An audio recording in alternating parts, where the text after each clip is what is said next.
আমরা কালেমাতুশ শুকর আদায় করছি আমাদের মুনিব, আমাদের মালিক, আমাদের রব, যিনি বিশাল আকাশের মালিক, বিস্তীর্ণ এই জমিনের মালিক, এই প্রভিন্সের মালিক, গোটা কুল কায়নাতের মালিক, সকল ক্ষমতার যিনি উৎস, সেই মহান আল্লাহ পাকের দরবারে আমরা একযোগে পড়ে নিচ্ছি আলহামদুলিল্লাহ। আরেকটু জোরে সোরে চিৎকার মেরে আওয়াজ করে কলিজা খুলে সাহস ভরা হৃদয় নিয়ে চিল্লায় বলুন আলহামদুলিল্লাহ। রিপিটটা কমায় দেন, রিভাবটা বাড়িয়ে দেন। প্রিয় বন্ধুগণ, আল্লাহ পাকের দরবারে শুকর আদায়ের পাশাপাশি এই মনোহরগঞ্জ উপজেলার মাটি থেকে লাল সবুজের পতাকার বাংলাদেশ, নয়া স্বাধীনতার বাংলাদেশের জমিন থেকে আমরা দরুদ ও সালাম পেশ করছি আমাদের প্রিয় রাসূল, আমাদের প্রিয় নবী, বিশ্ব মানবতার মুক্তির দিশারি, বিশ্ব মানবতার জন্য আগত মহান শিক্ষক, যাকে বলা হয় টিচার্স অফ দা ইউনিভার্স, গোটা জগতের শিক্ষাগুরু নবী মুহাম্মদ রাসূলুল্লাহ সাল্লাল্লাহু আলাইহি ওয়াসাল্লামের প্রতি আমি আন্তরিক মোবারকবাদ জানাচ্ছি হাতির পাড় নূরে মদিনা নুরানি হাফিজিয়া মাদ্রাসার কমিটিকে, এলাকাবাসী যারা এই সুন্দর আয়োজন করেছেন। মোবারকবাদ জানাচ্ছি, আলোচনা পেশ করেছেন মাওলানা শফিকুল ইসলাম সলেহি, কথা বলেছেন আব্দুর রহমান জাবিরি, এবং কথা বলেছেন একটু আগে আমার বহু আগ থেকে পরিচিত এই লাকসাম অঞ্চলে অতীব পরিচিত আলেমে দ্বীন মাওলানা মীর আব্দুল ওয়াদুদ সাহেব। আল্লাহ রাব্বুল আলামিন সকলের কণ্ঠকে আল্লাহ কোরআনের জন্য কবুল করুন, আমরা বলে আমিন। প্রিয় বন্ধুগণ, আমি মনে হয় এই ময়দানে এসেছি আজ থেকে 15 বছর আগে, 15-16 বছর আগে এই ময়দানে একবার এসেছিলাম। তখন আমার নানা জীবিত ছিলেন, কারি আব্দুল জলিল, দিশাবন্ধুর পাড়া।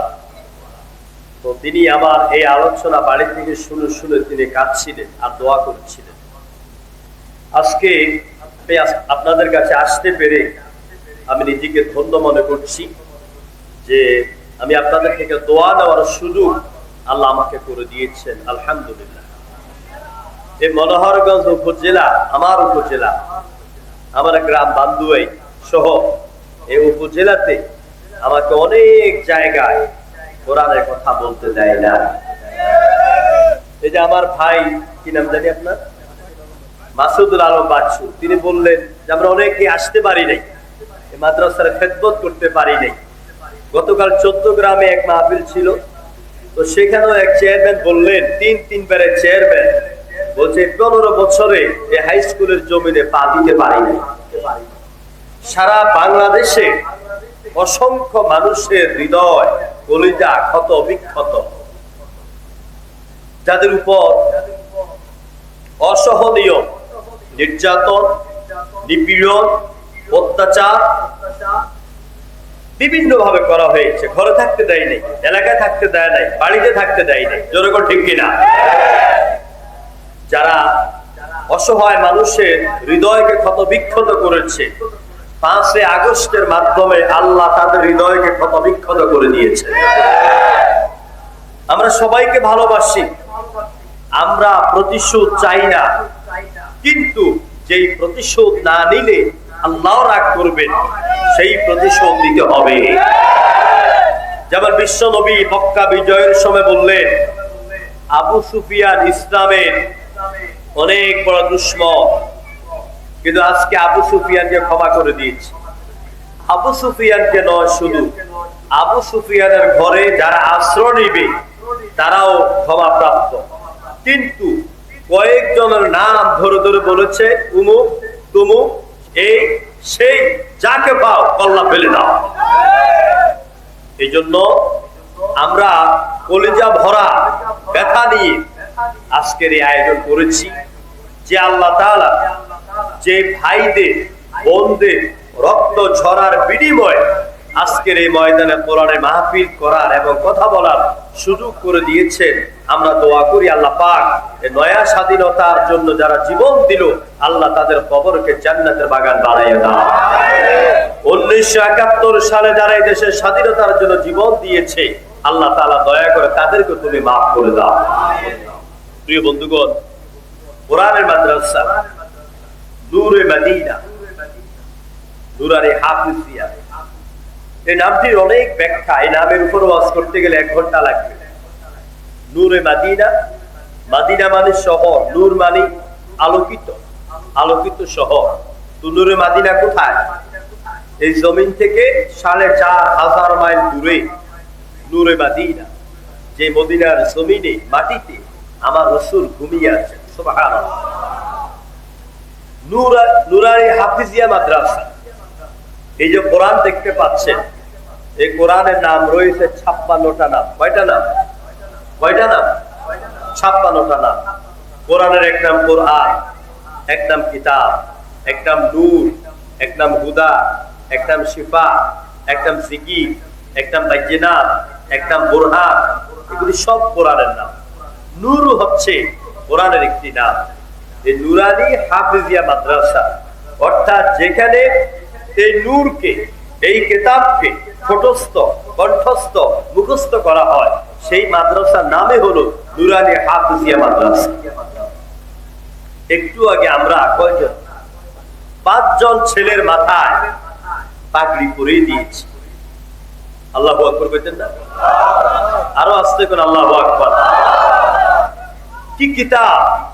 এই কিতাবের বা থেকে সিন পর্যন্ত, আগা থেকে গোড়া পর্যন্ত প্রতিটি অক্ষর, প্রতিটি শব্দ, প্রতিটি আয়াত, প্রতিটি সূরা, সেমিকোলন, পুলিষ্ট আয়াত, ওয়াকফ যা আছে সব সহ যাদের মেমোরির ভিতরে, সিনার ভিতরে ঢুকে গেল, এদেরকে বলা হয় হাফেজে কোরআন। পৃথিবীতে হাতির প্রায় নিশ্চয় হিন্দু আছে, আছে না? আগে ছিল, এখন হয়তো কমে গেছে। এই পৃথিবীতে কোরআন ছাড়া অনেক কিতাব আছে, অনেক ধর্ম আছে ইসলাম ছাড়া। যেমন হিন্দু ধর্ম, বৌদ্ধ ধর্ম, খ্রিস্ট ধর্ম, পারসিক ধর্ম, জারদাস ধর্ম, ইহুদি ধর্ম, অনেক ধর্ম আছে।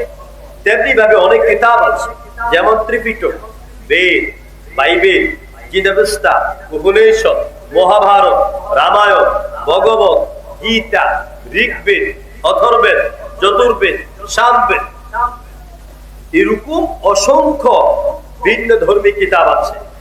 আমি ইন্ডিয়ার কৈলান শহরে প্রায় 10,000 হিন্দুর সামনে চ্যালেঞ্জ করেছি, সারা পৃথিবী দূরবীন যন্ত্র দিয়ে খুঁজে দেখা একটা বেদের হাফেজ পাওয়া যাবে কিনা। আপনারা বলেন পাওয়া যাবে? বাইবেলের হাফেজ পাওয়া যাবে? ত্রিপিটকের হাফেজ পাওয়া যাবে? এই কোরআনে কারীম এই পর্যন্ত সারা দুনিয়াতে প্রায় 15 লক্ষ হাফেজ ছড়িয়ে গিয়েছে। এটা একমাত্র কিতাব। আল্লাহ রাব্বুল আলামিন বলেন, ইন্না নাহনু নাযালনা যিকরা ওয়া ইন্না লাহু লাহাফিজুন। কোরআন নাযিল করেছি আমি, আর আমি আল্লাহ পাক নিজেই এই কোরআন সংরক্ষণের দায়িত্ব গ্রহণ করেছি। কিভাবে সংরক্ষণ করলেন? এই হাফেজে কোরআনের সিনার মাধ্যমে আর মেমোরির মাধ্যমে। প্রশ্ন হচ্ছে, আমরা আল্লাহকে বলবো, আল্লাহ আপনি 30 পারা কোরআন কেন এই হাফেজের মেমোরির মধ্যে ঢুকিয়ে দিলেন? জবাব হচ্ছে, যেহেতু আল্লাহ পাক আকাশ, জমিন, মানুষ এর স্রষ্টা, সেহেতু আল্লাহর কাছে আগেরটা, বর্তমানেরটা, ভবিষ্যতেরটা সবকিছু ক্লিয়ার। যখন ক্লিয়ার কিনা? আল্লাহ সব পিছনেরটা যেমন দেখে, বর্তমানেরটাও তেমন দেখেন, সামনেরটাও দেখেন।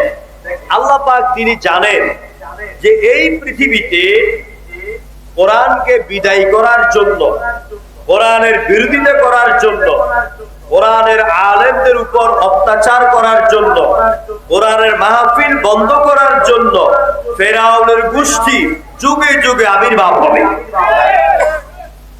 এই জন্য আল্লাহ পাক কোরআনকে হেফাজত করলেন এইভাবে। যেমন আপনাদের যারা বিয়ে করেছেন, সন্তানাদি আছে, আপনাদের স্ত্রী আপনাদেরকে হয়তোবা বলে যে আমরা খাবার দাবারের পরে আমাদের এই খাবারগুলি উচ্ছিষ্ট যেগুলি থাকে এগুলিতে ইঁদুর, তেলেপোকা, বিড়াল এসে খাবারগুলি নষ্ট করে দেয়। তুমি মনোহরগঞ্জ বাজারে যাও, যাই একটা প্লাস্টিকের র‍্যাক কিনে আনো। স্বামী তার কথা মতো কিনে আনলো।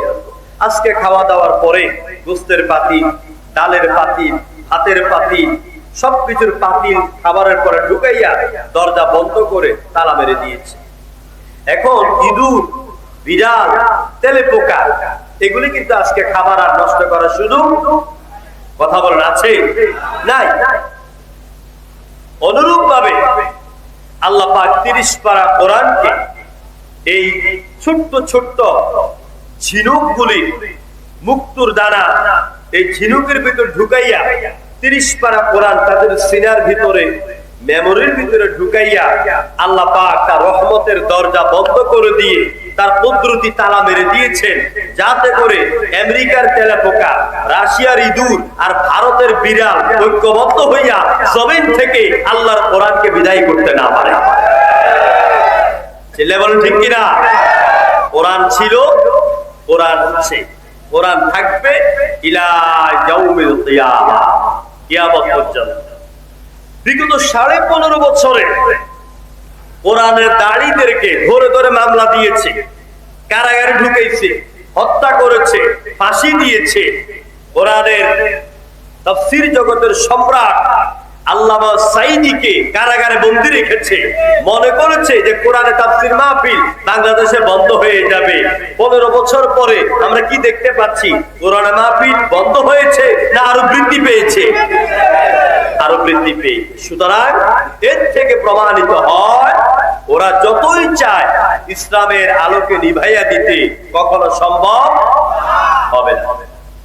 আল্লাহ রাব্বুল আলামিন বলেন, ইউরিদুনা লিয়ুতফিউ নূরাল্লাহি বিআফওয়াহিহিম ওয়াল্লাহু মুতিম্মু নূরিহি ওয়ালাউ কারিহাল কাফিরুন। আল্লাহ পাক বলেন, ওরা চায় মুখের ফু দিয়া আল্লাহর দ্বীনের আলোকে নিভাইয়া দিতে, অথচ আল্লাহ পাক নিজেই এই ইসলামের প্রদীপকে জ্বালিয়েছেন। এটাকে হাজার চেষ্টা করেও কখনো নিভানো যাবে না। নিভানো যাবে? যাবে না। সম্মানিত ভাইয়েরা, এই যে নুরানি হাফিজিয়া মাদ্রাসা, এটা হলো দ্বীনি প্রতিষ্ঠান।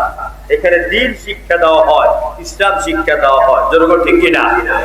পৃথিবীতে যত শিক্ষা ব্যবস্থা আছে, সেকুলার, ফিউডালিজম, কমিউনিজম, সোশ্যালিজম, যত শিক্ষা ব্যবস্থা আছে, সব শিক্ষা ব্যবস্থার মধ্যে সবচাইতে সেরা এবং আলোকিত দুনিয়া এবং পরকালে মানুষকে মুক্তি দিয়ে দিতে পারে যে শিক্ষা ব্যবস্থা, সেটার নাম হলো ইলমে দ্বীন, দ্বীনি শিক্ষা ব্যবস্থা, কোরআনের শিক্ষা ব্যবস্থা, ইসলামী শিক্ষা ব্যবস্থা।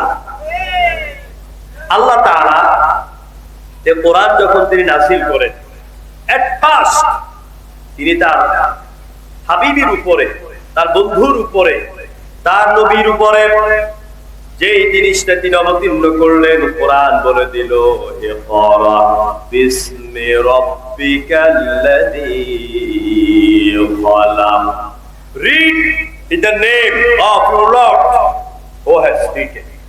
পড়ো তুমি তোমার সেই স্রষ্টার নামে, যেই স্রষ্টা, যে মালিক, যে রব তোমাকে সৃষ্টি করেছেন।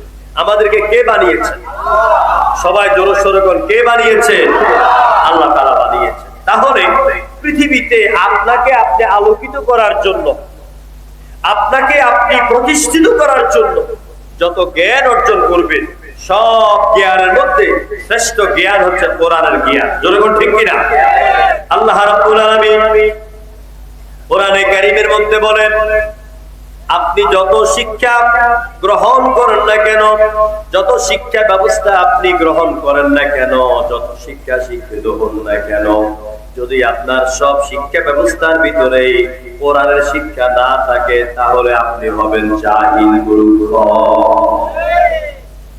আমার দেশে দেখবেন টেলিভিশনে খবর পড়ে, কত উচ্চ উচ্চ শিক্ষিত শিক্ষিতা টিভিতে যখন খবর পড়ে, কোন ব্যক্তির মৃত সংবাদ যখন পেশ করে যে উমুক মারা গিয়েছে, তখন কি পড়ে? ইন্না লিল্লাহি ওয়া ইন্না ইলাইহি রাজিউন। কথা বলা ঠিক কিনা? শুদ্ধ করে এমএ পাস, ডক্টরেট লাভ করা, ঢাকা বিশ্ববিদ্যালয় থেকে পাস করা এত বড় বড় শিক্ষিত লোকেরা শুদ্ধ করে ইন্না লিল্লাহি ওয়া ইন্না ইলাইহি রাজিউন তাও পড়তে পারে না, পড়ে ইন্না লিল্লাহি ওয়া ইন্না ইলাইহি রাজিউন। অনেক রাজনৈতিক নেতারা আছে, মুসলমানের সন্তান, হিন্দুর সন্তান হলে আমার কোনো আপত্তি নাই, মুসলমানের সন্তান বক্তৃতার আগে দিয়ে পড়ে আউযু বিল্লাহি মিনাশ শাইতানির রাজিম বিসমিল্লাহির রহমানির রহিম। কথা কয় না? জনগণ ঠিক কিনা? এটা কি শুদ্ধ হয়েছে? শুদ্ধ হয়েছে? হয় নাই। অথচ একজন ব্যক্তি, আপনি মন্ত্রী হন, বাহাদুর হন, আপনি জাতিসংঘের মহাসচিব হন, আমার কিচ্ছু যায় আসে না, বড় গর্বের বিষয়। কিন্তু মুসলমানের সন্তান হিসাবে আপনার জীবনে সর্বপ্রথম এই কোরআনটাকে শুদ্ধ করে শিক্ষা অর্জন করা আপনার উপরে ফরজ। সেই কোরআন শুদ্ধ করে শিক্ষা দেওয়ার মার্কাজ হচ্ছে এই নুরানি হাফিজিয়া মাদ্রাসা হাতির পাক। আলহামদুলিল্লাহ। এবারে আপনি আসুন, আপনি ঢাকা বিশ্ববিদ্যালয় থেকে এমএ পাস করেছেন, কিন্তু আপনি কোরআন জানেন না, আপনি ইসলাম জানেন না, দ্বীন জানেন না, হালাল কোনটা হারাম কোনটা আপনি জানেন না।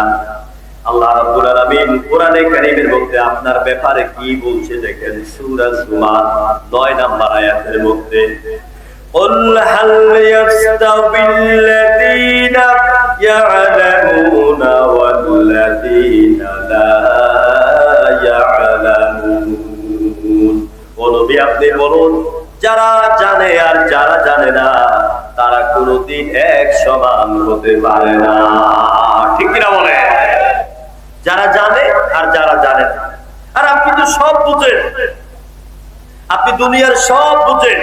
কার্ল মার্কস, লেনিন, হিউ, Galileo, Copernicus, Kepler, Darwin, Hegel, ভূগোল, বিজ্ঞান, ইতিহাস, পাতিহাস, বাংলা, জিওগ্রাফি, রাজনীতি, BNP, Awami League, Jatiya Party, freedom party, communist, সব বুঝেন আপনি, কিন্তু আপনি তাওহীদ বুঝেন না, আপনি রিসালাত বুঝেন না।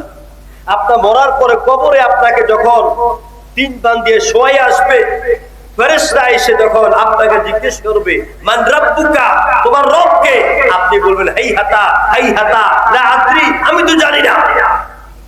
আপনি কি সফল না আপনি বিফল? বিফল না ভাই? রাগ করতেছেন আপনারা? আল্লাহর কসম, আমি কাউকে লজ্জা বা কাউকে আঘাত দেওয়ার জন্য বলছি না, আমি ইলমে দ্বীনের গুরুত্বটা বুঝাই আমি তাফসীরে ঢুকবো। এখানে কেন আপনারা মাদ্রাসা করেছেন, কেন আপনারা টাকা পয়সা দিচ্ছেন, কি লাভ? আল্লাহ রাব্বুল আলামিন বলছেন, তুমি দুনিয়ার সব জানলে, সব বুঝলে, তুমি ইসলাম জানলে না, কোরআন জানলে না, দ্বীন জানলে না, অথচ তুমি কি জানো নাকি যারা দ্বীনি ইলম অর্জন করে তাদের মর্যাদা কত? কোরআনে কারিমে আল্লাহ পাক যারা আলেম, যারা ইলম অর্জন করে, যারা হাফেজে কোরআন হয়, যারা মুফাসসির হয়, যারা মুহাদ্দিস হয়, যারা মুফতি হয়, যারা মুআদ্দিব হয়, তাদের মর্যাদা কত? কোরআনে কারিমের ভিতরে আল্লাহ পাক বলেন, ইয়ারফাইল্লাহু আল্লাযীনা আমানু মিনকুম ওয়াল্লাযীনা উতুল ইলমা দারাজাত ওয়াল্লাহু বিমা তা'মালুনা খাবীর। সূরা মুজাদালার ভিতরে আল্লাহ পাক বলেন, আল্লাহ পাক তাদের মর্যাদাকে বাড়িয়ে দেন, আল্লাযীনা আমানু মিনকুম, তোমাদের মধ্যে যারা ঈমান এনেছে, যারা পড়ে নিয়েছে লা ইলাহা ইল্লাল্লাহু মুহাম্মাদুর রাসূলুল্লাহ।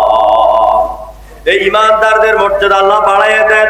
ওয়াল্লাযীনা উতুল ইলমা দারাজাত, আর যাদেরকে আমি আল্লাহ পাক ইলম দান করলাম, জ্ঞান দান করলাম, হাফেজে কোরআন বানাইলাম, আলেমে কোরআন বানাইলাম, এদের মর্যাদা আমি আল্লাহ রাব্বুল আলামিন বাড়াইয়া দেই। সুবহানাল্লাহ। কিভাবে মর্যাদা বাড়ান? বিশ্বনবী বলেছেন, কোন সাধারণ BA pass, MA pass, degree pass, সাধারণ শিক্ষায় কোন শিক্ষিত কোন লোক যদি সারা রাত দাঁড়িয়ে দাঁড়িয়ে নফল নামাজ আদায় করে, জিকির করে, আর অন্যদিকে কোন মুফাসসির কোরআন, কোন শাইখুল হাদিস, কোন হাফেজে কোরআন যদি সারা রাত এশার নামাজ পড়ে নাক দেখে ঘুমায়, ওই ডিগ্রি পাস, এমএ পাস লোকটা সারা রাত দাঁড়িয়ে দাঁড়িয়ে নামাজ পড়ার কারণে, জিকির করার কারণে, কোরআন তেলাওয়াত করার কারণে তার যে মর্যাদা, একজন আলেমে কোরআন সারা রাত ঘুমাবার কারণে ওর চাইতে এর ঘুমের এবং এর মর্যাদা অনেক অনেক বেশি। দিন শিক্ষার জন্য যেই ছেলেটা ঘর থেকে বের হয়ে যায়, আপনাদের ছেলেগুলি যখন মাদ্রাসায় আসে বাড়ি থেকে, কোরআনটাকে বুক নিয়ে ঝুলাইয়া ঝুলাইয়া, আল্লাহ নবী বলেছেন, কোন তালিবুল ইলম দিন শিক্ষার জন্য যখন ঘর থেকে এক কদম দু কদম বের করে হাঁটতে হাঁটতে মাদ্রাসার দিকে রওনা করে, আল্লাহ নবী বলেছেন, আল্লাহ নূরের ফেরেশতা তাদের পাখাগুলি জমিনের উপরে বিছায়া দেয় আর বলে, ও তালিবুল ইলম, আমার নূরের পাখার উপর দিয়া হেঁটে হেঁটে মাদ্রাসায় চলে যা। কি সম্মান, কি ইজ্জত! আমি এই বিষয়ে বেশি কথা বলবো না। এই জ্ঞান আমি আপনি ইচ্ছা করলেই শিখতে পারবো না, অর্জন করতে পারবো না। জ্ঞান চাইতে হবে কার কাছে? সবাই বলেন না, কার কাছে? আল্লাহর নাম নিতে কষ্ট হয়? চিল্লাই বলেন না আল্লাহ। হয় নাই? আরো জোরে, আরো জোরে করে আল্লাহ। ছেলেদেরকে বলি, ছাত্র ভাইদেরকে বলি, পর্দার আড়ালে আমার মেয়ে বয়সী, বোন বয়সী যারা স্কুল কলেজে মাদ্রাসায় পড়াশোনা করো, তাদেরকে বলি, যারা চাকরি করেন অফিস আদালতে, ডাক্তার হন, ইঞ্জিনিয়ার হন, উকিল হন, আপনি যেন সময় মতে আপনার জ্ঞানকে আপনি কাজে লাগাইতে পারেন, এই জন্য আপনি পড়ার শুরুতে, কাজের শুরুতে আউযু বিল্লাহ বিসমিল্লাহ পড়ে আপনি জ্ঞান চাইবেন কার কাছে? আল্লাহ পাক শিখিয়ে দিলেন, বলো রব্বি জিদনি ইলমা। পড়েন সবাই, রব্বি জিদনি ইলমা। ও আমার রব, আমাকে জ্ঞান দাও। কি দাও? আমাকে জ্ঞান দাও। এখানে কিন্তু আমরা বলি নাই যে আল্লাহ আমার রব আমাকে বুদ্ধি দাও, এই কথা বলেছি? বলছি রব্বি জিদনি ইলমা। ইলম মানে জ্ঞান, ইলম মানে বুদ্ধি না। কারণ বুদ্ধি হলো শয়তানের। বুদ্ধি কার? বুদ্ধি হলো শয়তানের, আর জ্ঞান হলো আল্লাহর পক্ষ থেকে দেওয়া। শয়তানের বুদ্ধি আটে। আমাদের দেশে পাইবেন বহুত বুদ্ধিজীবী পাইবেন, আছে না? কথা কয় না কেন? বাংলাদেশের টেলিভিশনের বিগত দিনেও দেখেছেন, এখনো দেখবেন, রাত 11টার পরে বুদ্ধিজীবীরা টক শুনতে বসে। বসে কিনা কোন? বুদ্ধির ঠেলায় মাথার সব চুল উঠা ঢাকার পল্টন ময়দানের ক্রিকেট খেলার মাঠ হয়ে যায়। এই বুদ্ধি দিয়া সব বুঝে, সব বুঝে। আল্লাহ দিন বুঝে না, ইসলাম বুঝে না, কোরআন বুঝে না, হাদিস বুঝে না। এই জন্য আল্লাহ বলেছেন বুদ্ধি নয়, বলো রব্বি জিদনি ইলমা। আল্লাহ আমাকে জ্ঞান দাও। আমরা জ্ঞানের আলোকে কথা বলি, আর যারা শুধু বুদ্ধিজীবী, ওরা বুদ্ধি বিক্রি করে খায়। ঠিক না? বুদ্ধি বিক্রি করে খায় বুদ্ধিজীবী। যেমন আইনজীবী আইন বিক্রি করে খায়, কৃষিজীবী কৃষি বিক্রি করে খায়। এরকম আছে নাকি নাই? তো আমরা আল্লাহর কাছে চাইবো জ্ঞান। আল্লাহ রাব্বুল আলামিন বলেন, দিন কেন শিখবা? কি সুন্দর এক্সাম্পল আল্লাহ পাক পেশ করছেন। ওয়ামা ইয়াস্তাবিল আ'মা ওয়াল বাসীর। অন্ধ আর চক্ষুষ্মান, যে ব্যক্তি চোখে দেখে আর যে ব্যক্তি দেখে না, এরা কি এক সমান কিনা? কথা কোন, এরা এক সমান কিনা? এরা এক সমান না। আমি কিন্তু ভাই এই আমার দেশে কয়েকজন বক্তা আছে, তার মধ্যে আমার লাকসামও একজন আছে, আমার রফিকুল আফসারি ভাই আছে, তার শ্রোতাও কিন্তু আলাদা। ওরা জানে যে রফিকুল আফসারি মাহফিলে গেলে হাসতে হাসতে পেট ব্যথা হবে, ঠিক কিনা বলে? কিন্তু রফিকুল আফসারি ভাইয়ের মাহফিলের শ্রোতা আর তাফসীরুল কুরআন মাহফিলের শ্রোতা এক নয়। ওর মাহফিলে লোকেরা আসে, ছেলেরা আসে, হাসা টাইমসা চলে যায়। তাফসীরুল কুরআন মাহফিলে লোকেরা কোরআন বোঝার জন্য উদ্গ্রীব হয়ে থাকে। আপনারা আমার সামনে যারা বসছেন, আমার বিশ্বাস আপনারা সবাই কোরআনের তাফসীর বোঝার জন্যই এখানে বসেছেন, যখন ঠিক কিনা? আমরা আল্লাহর কাছে দোয়া করব যে আল্লাহ পাক আমাদের জন্য কিয়ামতের দিনে কোরআনকে সুপারিশকারী বানায়া দাও, যখন আমিন। আমার ভাইরা, আল্লাহ বলছেন যে ব্যক্তি দেখে আর যে দেখে না এক সমান নয়। এখানে অন্ধ বলে বুঝিয়েছেন যাদের ইলমে দ্বীন নাই, ইসলাম সম্পর্কে জানে না, যারা কুফরি শক্তিতে, কুফরি জ্ঞানে বিশ্বাসী, এরা হলো অন্ধ। আর বাসীর হলো যাদের মধ্যে আল্লাহ পাক ইলমে ওহী ঢুকিয়ে দিয়েছেন, তারা চক্ষুষ্মান। এরপর আল্লাহ পাক আবার বলেন ওয়ালা যুলুমাতু ওয়ালা নূর।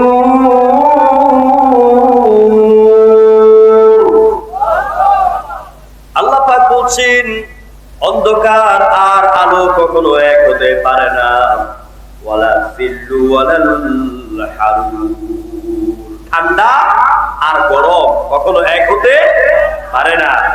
ওয়ামা ইয়াস্তাবিল আহইয়াউ ওয়ালাল আমওয়াত, জীবিত আর মৃত যেমন কখনো এক হতে পারে না। আবার আল্লাহ পাক সমুদ্র দিয়ে দৃষ্টান্ত দিচ্ছেন ওয়ামা ইয়াস্তাবিল বাহরান, দুই দরিয়ার পানি কখনো এক হতে পারে না। যেমন হাদা আযবুন ফুরাতুন সাইগুন শারাবা ওয়া হাদা মিলহুন উজাজ, যেই দরিয়ার পানি মিষ্টি আর যেই দরিয়ার পানি লবণাক্ত, দুই দরিয়ার পানি কখনো যেমন এক হতে পারে না, তেমনি করে এই পৃথিবীতে যাদের মধ্যে কোরআনের জ্ঞান আছে, যারা কোরআনকে বুঝেছে, যারা ইসলামকে বুঝেছে, যারা নবীর আদর্শকে বুঝেছে, যারা পরকালের ভয় কলিজার মধ্যে জায়গা দিয়েছে কোরআন, আর যারা দুনিয়াকে নিয়ে ব্যস্ত থাকে, দুনিয়ার নেতৃত্ব নিয়ে, দুনিয়ার ক্ষমতা নিয়ে যারা ব্যস্ত থাকে, যারা মানুষের তৈরি করা মতবাদে বিশ্বাসী হয়, এই লোকগুলি আর ওই লোকগুলি কখনো এক সমান হইতে পারে। কথা বুঝতে পারছি? তাহলে আমার, আপনার, আমার সন্তানদের ইলমে দ্বীন শিখা, জানা, বুঝা দরকার আছে নাকি নাই? জনগণ আছে কিনা? প্রিয় ভাইয়েরা, এবারে আসুন, আল্লাহ রাব্বুল আলামিন আমাদের কি এই কোরআনটা দিলেন। কোরআনকে বলা হয় হায়াতে মুকাম্মাল, পরিপূর্ণ জীবন ব্যবস্থা।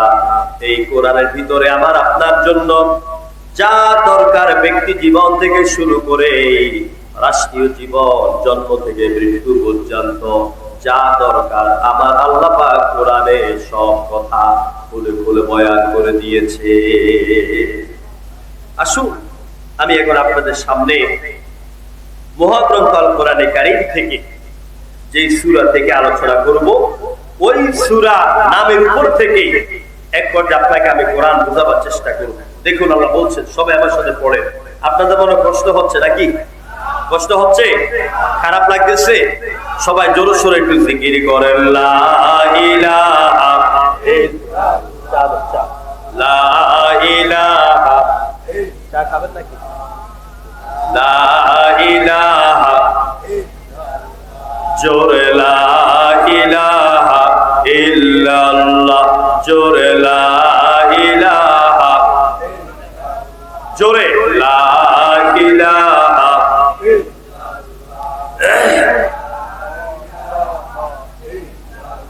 নেই কেহু নেই আল্লাহ ছাড়া, লা ইলাহা ইল্লাল্লাহ। অল্প করে দিয়ে সবাই লা ইলাহা ইল্লাল্লাহ। আপনাদের জিকিরের আওয়াজ কম হয়ে গেলে মনে করবো চা খাওয়ার অপেক্ষা করতেছে। আওয়াজ কমায়েন, জোরে সোরে পড়েন লা ইলাহা ইল্লাল্লাহ, জোরে নেই কেহু নেই আল্লাহ ছাড়া, লা ইলাহা ইল্লাল্লাহ। নদীর কল কলে ঢেউয়ের ছল চলে, ওই নামেরই গান শুনে মন, ওই নামেরই গান শুনে মন দেয় যে নীরব সারা, লা ইলাহা ইল্লাল্লাহ, জোরে লা।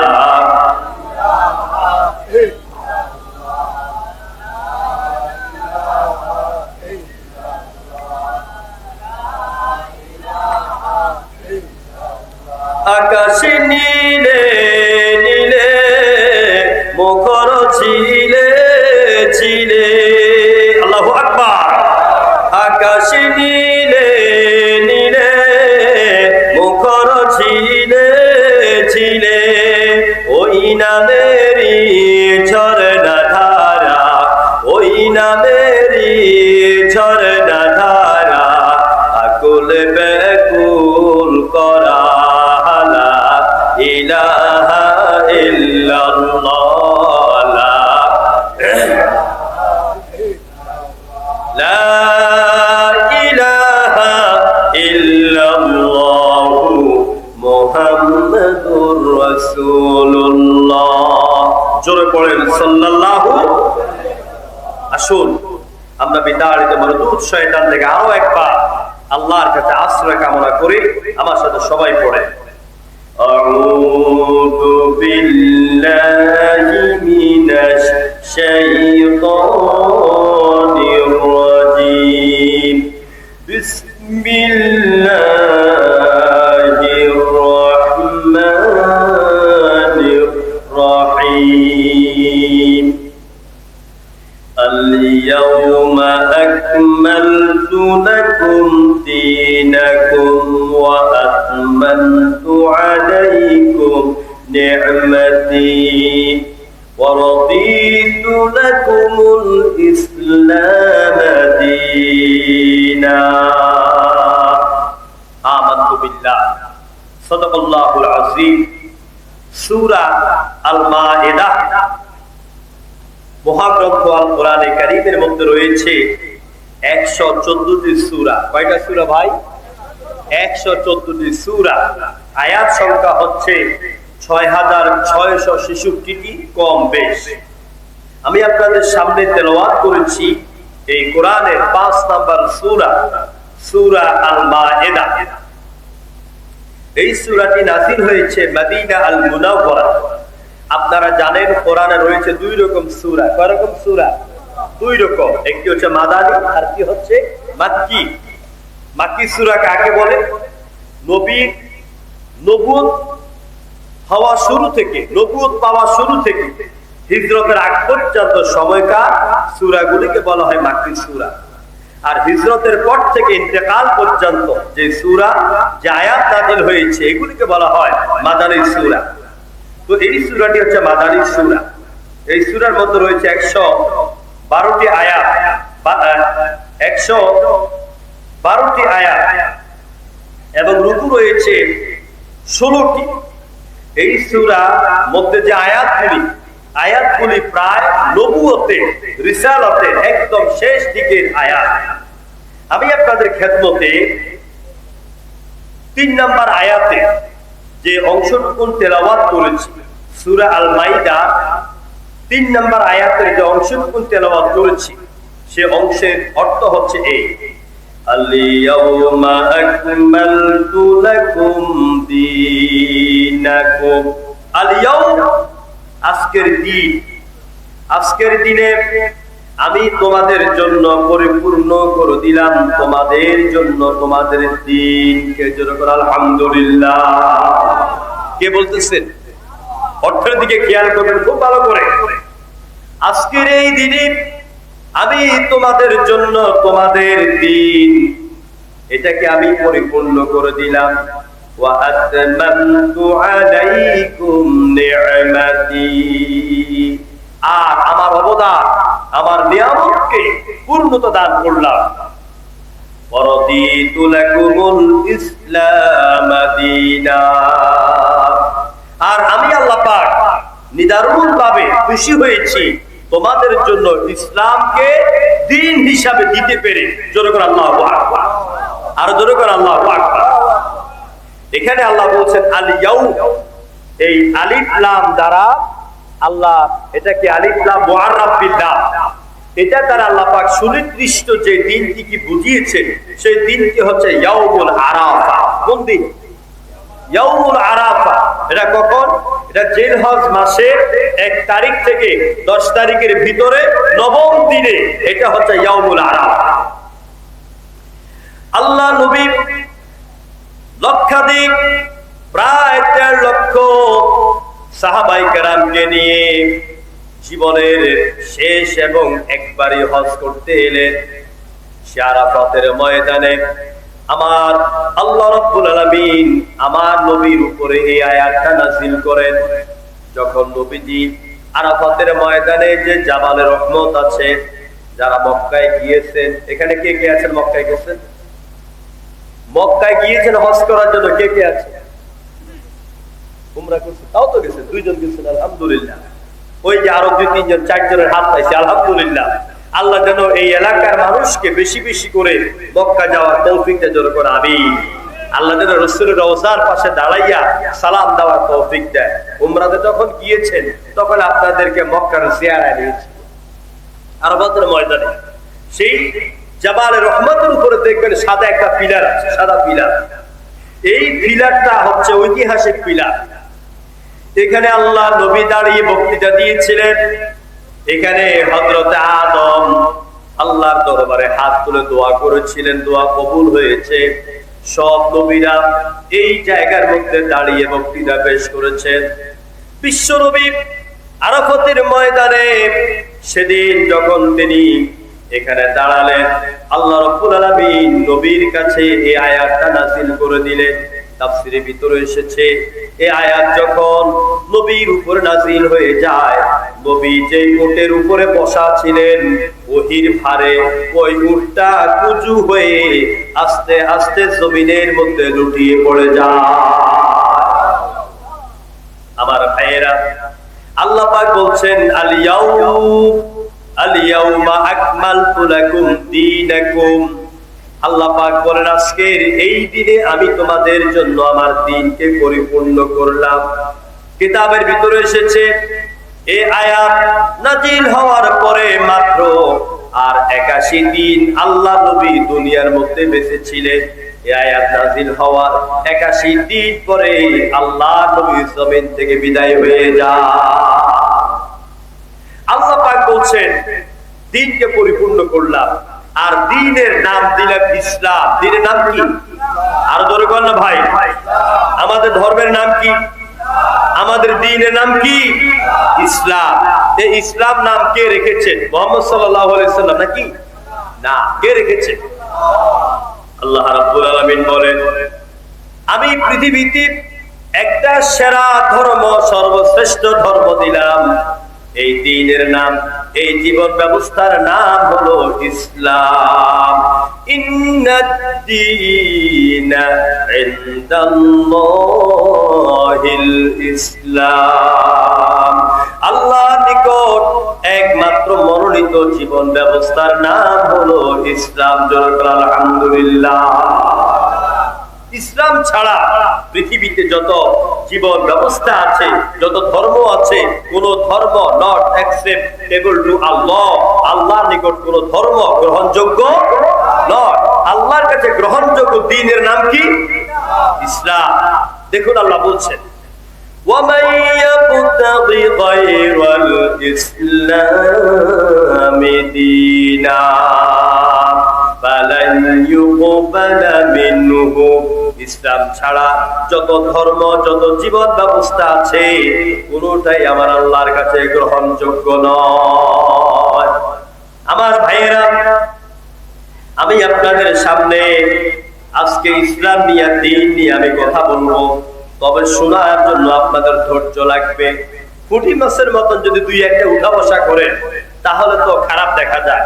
এই যে দেখেন আপনার সামনে, আমার সামনে কোরআন কি আছে? কোরআন আছে। তো আপনি এই কোরআনকে রাইতে আপনি কই যান? কোন বাড়িতে যান?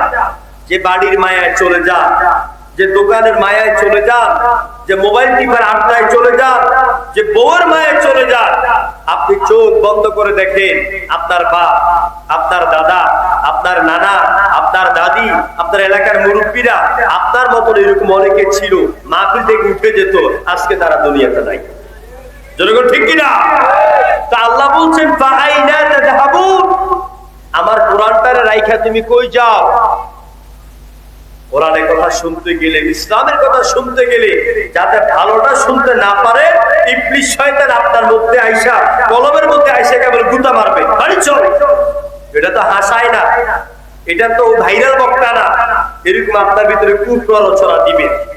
কোরআনের দলিলের উপরে আর কোনো দলিল আছে? জনগণ আছে?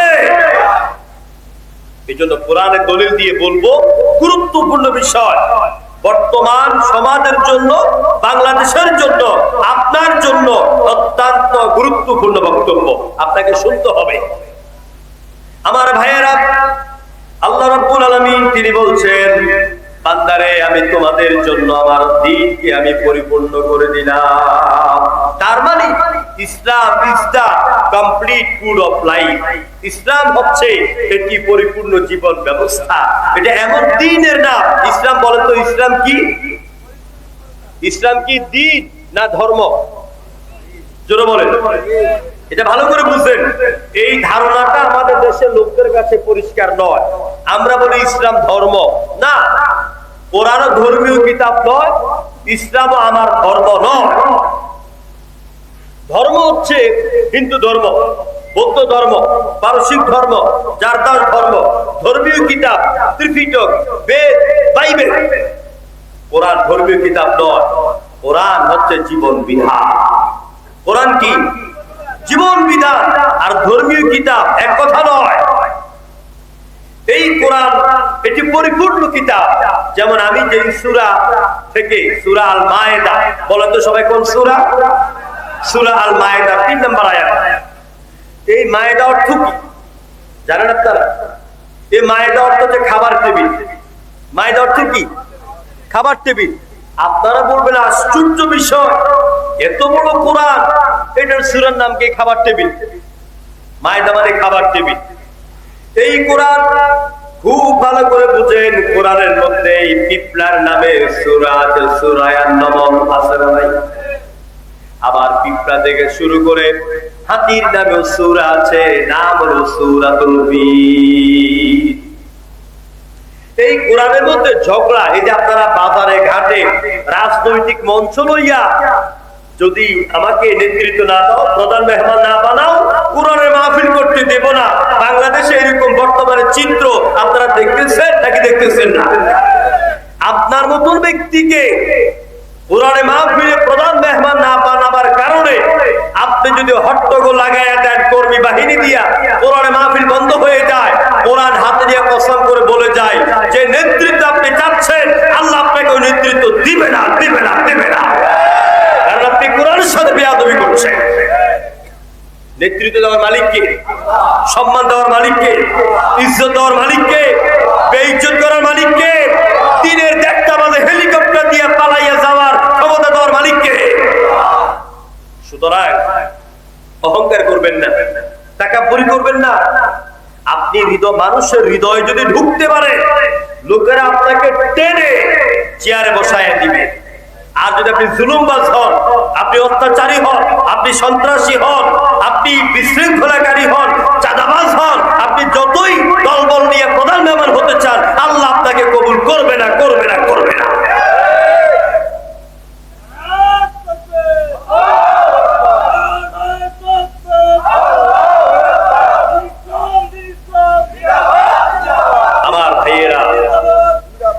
আমার ভাইয়েরা, কোরআন থেকে বুঝেন, এই কোরআনের ভিতরে আল্লাহ পাক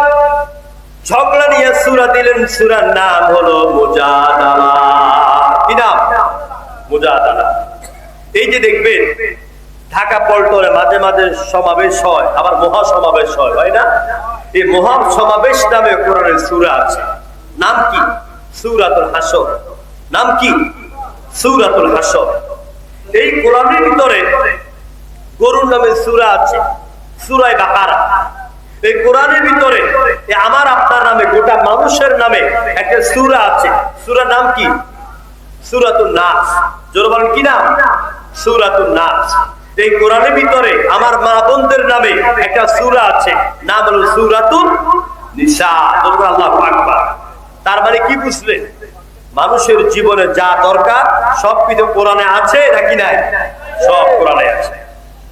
যেই কিতাবের ভিতরে মানুষের ব্যক্তি জীবন, পারিবারিক জীবন, সামাজিক জীবন, রাষ্ট্রীয় জীবন, রাজনীতি, অর্থনীতি সব নীতি নিয়ে কথা আছে। পরকাল দুনিয়ার শান্তির কথা আছে, পরকালের মুক্তির কথা আছে। ওই কিতাবের নাম শুধু ধর্মীয় কিতাব নয়, ওইটা জীবন বিধান।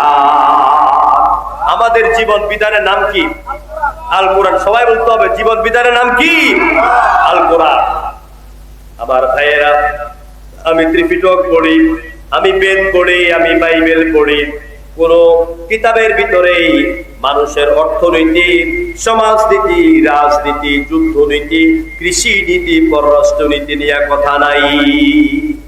ওই ধর্মীয় কিতাবগুলির মধ্যে আছে মিষ্টি মিষ্টি কথা, জীব হত্যা মহাপাপ, শত্রুকে ক্ষমা করে দিও, এরকম কিছু নীতি কথা আছে। কিন্তু মানুষের বাস্তব জীবন নিয়ে তেমন কোনো কথা নাই। ওইগুলি ধর্মীয় কিতাব। আর মানুষের দুনিয়া এবং পরকাল নিয়ে যে কিতাবের গ্যারান্টিযুক্ত কথা, ওইটাকে বলা হয় জীবন বিধান। জোরে করে আল্লাহু আকবার। আমার বন্ধুগণ, আল্লাহ রাব্বুল আলামিন তিনি বলছেন, আমি যে দিন দিলাম, ইন্নাদ দীনা ইনদাল্লাহিল ইসলাম, আল ইয়াউমা আকমালতু লাকুম দীনাকুম। এবারে আসুন ওই দিন কাকে বলে? দিন অর্থ কি? দিন অর্থ, দিন মানে রাতের পরে সকাল হয় যে দিন আসে, এই দিন সেই দিন নয়। এই দিনের অর্থ ভালো করে বুঝেন। এই দিনের এক অর্থ হলো প্রতিদান। দিন অর্থ কি? যেরকম প্রতিদান, অর্থাৎ আমি আপনি পৃথিবীর জমিনে যা কিছু করেছি তার রেজাল্ট যেই দিন আল্লাহ পাক দিবেন, ওই দিনকে বলা হয় প্রতিদান দিবস। তার মানে হাসরের দিন। দিনের এক অর্থ হচ্ছে প্রতিদান দিবস, প্রতিফল দিবস। দিনের আরেক অর্থ হচ্ছে আনুগত্য করা। দিনের আরেক অর্থ কি? আনুগত্য করা, ইতাআত করা। দিনের আরেক অর্থ হচ্ছে আইন, রাষ্ট্র, সমাজ ব্যবস্থা। দিনের আরেক অর্থ হচ্ছে জীবন ব্যবস্থা। আমরা যে অর্থগুলি জানলাম, এটাই হলো আমার ইসলাম, এটার নামে হলো আমাদের আদ-দ্বীন। আর আমরা যারা এখানে এসেছি, আমরা সবাই সেই দ্বীনের অনুসারী। আমাদের দ্বীনের নাম, আমাদের জীবন ব্যবস্থার নাম, প্রচলিত অর্থে আমাদের ধর্মের নাম ইসলাম। যারা বলেন কি না? ইসলাম। আমার ভাইয়েরা, আল্লাহ রাব্বুল আলামিন কোরআনে কারীমের ভিতরে আমাদেরকে দ্বীন সম্পর্কে বোঝাচ্ছেন। দ্বীন মানে জীবন ব্যবস্থা। আফা গায়রা দীনিল্লাহি ইয়াবগুনা ওয়া লাহু আসলামা মান ফিস সামাওয়াতি ওয়াল আরদ। আল্লাহ পাক বলেন, আকাশে আর জমিনে যা কিছু আছে সবাই আনুগত্য করে, ইচ্ছায় হোক অনিচ্ছায় হোক। জোরে বলেন কার? ওই যে আকাশে আমি আপনি যে সূর্য দেখতে পাই, এই সূর্য আনুগত্য করে কার? কথা বলেন কার? আল্লাহ। চন্দ্র আনুগত্য করে কার? এই যে রাত, রাত হুকুম মানে কার? দিন হুকুম মানে কার? কোরআন বলছে, লাশ-শামসু ইয়ানবাগি লাহা আও তুদরিকাল কমার ওয়ালাল-লাইলু সাবিকুন নাহার ওয়া কুল্লুন ফী ফালাকিন ইয়াসবাহুন। আল্লাহ পাক বলেন, রাত পারে না আগে যাইবার, দিনের স্থান করে অধিকার। সূর্য পারে না ধরিতে, সূর্য পারে না চন্দ্রকে ধরিতে, চন্দ্র পারে না সূর্যকে ধরিতে। প্রত্যেকে চলছে নিজ নিজ গতিতে। জোরে বলেন সুবহানাল্লাহ। চন্দ্র, সূর্য, গ্রহ, নক্ষত্র, বনের বাঘ, পশু, সাপ যা কিছু আছে সবাই হুকুম মানে কার? আরো যখন আনুগত্য করে কার? তাহলে দ্বীনের এক অর্থ হচ্ছে আনুগত্য করা। আমার ভাইয়েরা, দ্বীনের আরেক অর্থ হলো রাষ্ট্র ব্যবস্থা। জোরে বলেন কি? রাষ্ট্র ব্যবস্থা। আল্লাহ রাব্বুল আলামিন হযরতে মূসা আলাইহিস সালামকে বললেন, ইযহাব ইলা ফিরআউনা ইন্নাহু তাগা। ও মূসা, যাও তুমি ফেরাউনের কাছে গিয়া আমার দ্বীনে দাওয়াত দাও। আমি যে একজন ইলাহ আছি, আমি যে রব আছি, আমার এই দাওয়াতটা ফেরাউনের কাছে দাও। এখন মূসা বলতেছে, আল্লাহ তাআলা, আমি একা একা যেতে আমার ভয় লাগে, তো কি করতে হবে? মানে মূসাও চাচ্ছেন তার লগের ভাই হারুনকেও আল্লাহ পাক নবুয়ত দান করুন। জোরে বলেন সুবহানাল্লাহ। এই জন্য আল্লাহ পাক বলছেন এবার, ইযহাবা ইলা ফিরআউনা ইন্নাহু তাগা। ও মূসা, তুমি আর তোমার ভাই হারুন আমি অনুমতি দিয়া দিলাম, দুজনে যাইয়া ফিরআউনকে বলো, লা ইলাহা ইল্লাল্লাহ, আল্লাহ ছাড়া কোনো ইলাহ নাই। লা ইলাহা ইল্লাল্লাহ, এই দাওয়াতটা দাও। যখন হযরত মূসা এই দাওয়াত দিলেন ফেরাউনের কাছে যাইয়া, ফেরাউন বলতেছে, মূসা, আমি ছাড়া কি তোমাদের অন্য কোনো রব আছে নাকি? আপনারা যারা এখানে আলেম ওলামা আছেন, আপনারা সবাই জানেন পৃথিবীতে নমরুদ, ফেরাউন যারাই এসেছিল, আবু জাহেল, কেউ কিন্তু নিজেকে আল্লাহ বলে দাবি করে নাই। কেউ বলে না যে আমাকে আল্লাহ বলো, বরং বলেছে আনা রব্বুকুমুল আ'লা, আমি তোমাদের রব। রব মানে কি জানেন? জানেন না? রব মানে প্রতিপালক, রব মানে আইনদাতা, রব মানে জীবনদাতা, রব মানে আশ্রয়দাতা, রব মানে বিধানদাতা, রব মানে সামঞ্জস্য দানকারী, রব মানে পথ দেখানেওয়ালা, রব মানে সার্বভৌমত্বের মালিক। এই জন্য যুগে যুগে যত ডিক্টেটর, যত সন্ত্রাসী, যত মানুষের উপর অত্যাচারকারী বাদশা এসেছে, তারাই বলেছে এই ক্ষমতা আমার, এই চেয়ার আমার, এই দেশ আমার, 41 সাল পর্যন্ত থাকবো, কেউ নামাইতে পারবে না। ফেরাউন তার জাতিকে বলেছিল, আনা রব্বুকুমুল আ'লা, আমি সবচেয়ে বড় খোদা, আমি বড় আইনদাতা, আমি জীবনদাতা, আমার আইন মানতে হবে, এটা আমার আসন, এটা আমার সিংহাসন, এটা আমার রাজত্ব। এই জন্য ফেরাউন তার বাড়িতে মিশরে তৎকালীন সেই আপনার 3-4 বছর, 1000 বছর আগে, ফেরাউন তার প্রাসাদের চারদিকে আম গাছ, লাউ গাছ, বেগুন গাছ, আঙ্গুর গাছ, ফুল, হাঁসের চাষ, মুরগির চাষ সব করা শুরু করে দিয়েছে। মনে করেছে এটা বাপদাদার আসন, বাপদাদার জায়গা, বাপদাদার ক্ষমতা, এখান থেকে আমাকে কেউ নামাইতে পারবে না। যেমন করে আমরাও বাংলাদেশে এই বঙ্গভবনে আমরা দেখছি আম গাছ, আপেল গাছ, হাঁস, মুরগি, কবুতরে ভরা, মনে করছে এটা আমার বাপদাদার বাড়ি, এখান থেকে আমি আর যাওয়া লাগবে না। ওই ফেরাউনের রসুম অনুসরণ করে গাছটা লাগাইয়া নিজের বাড়ি বানাইয়া নিছে।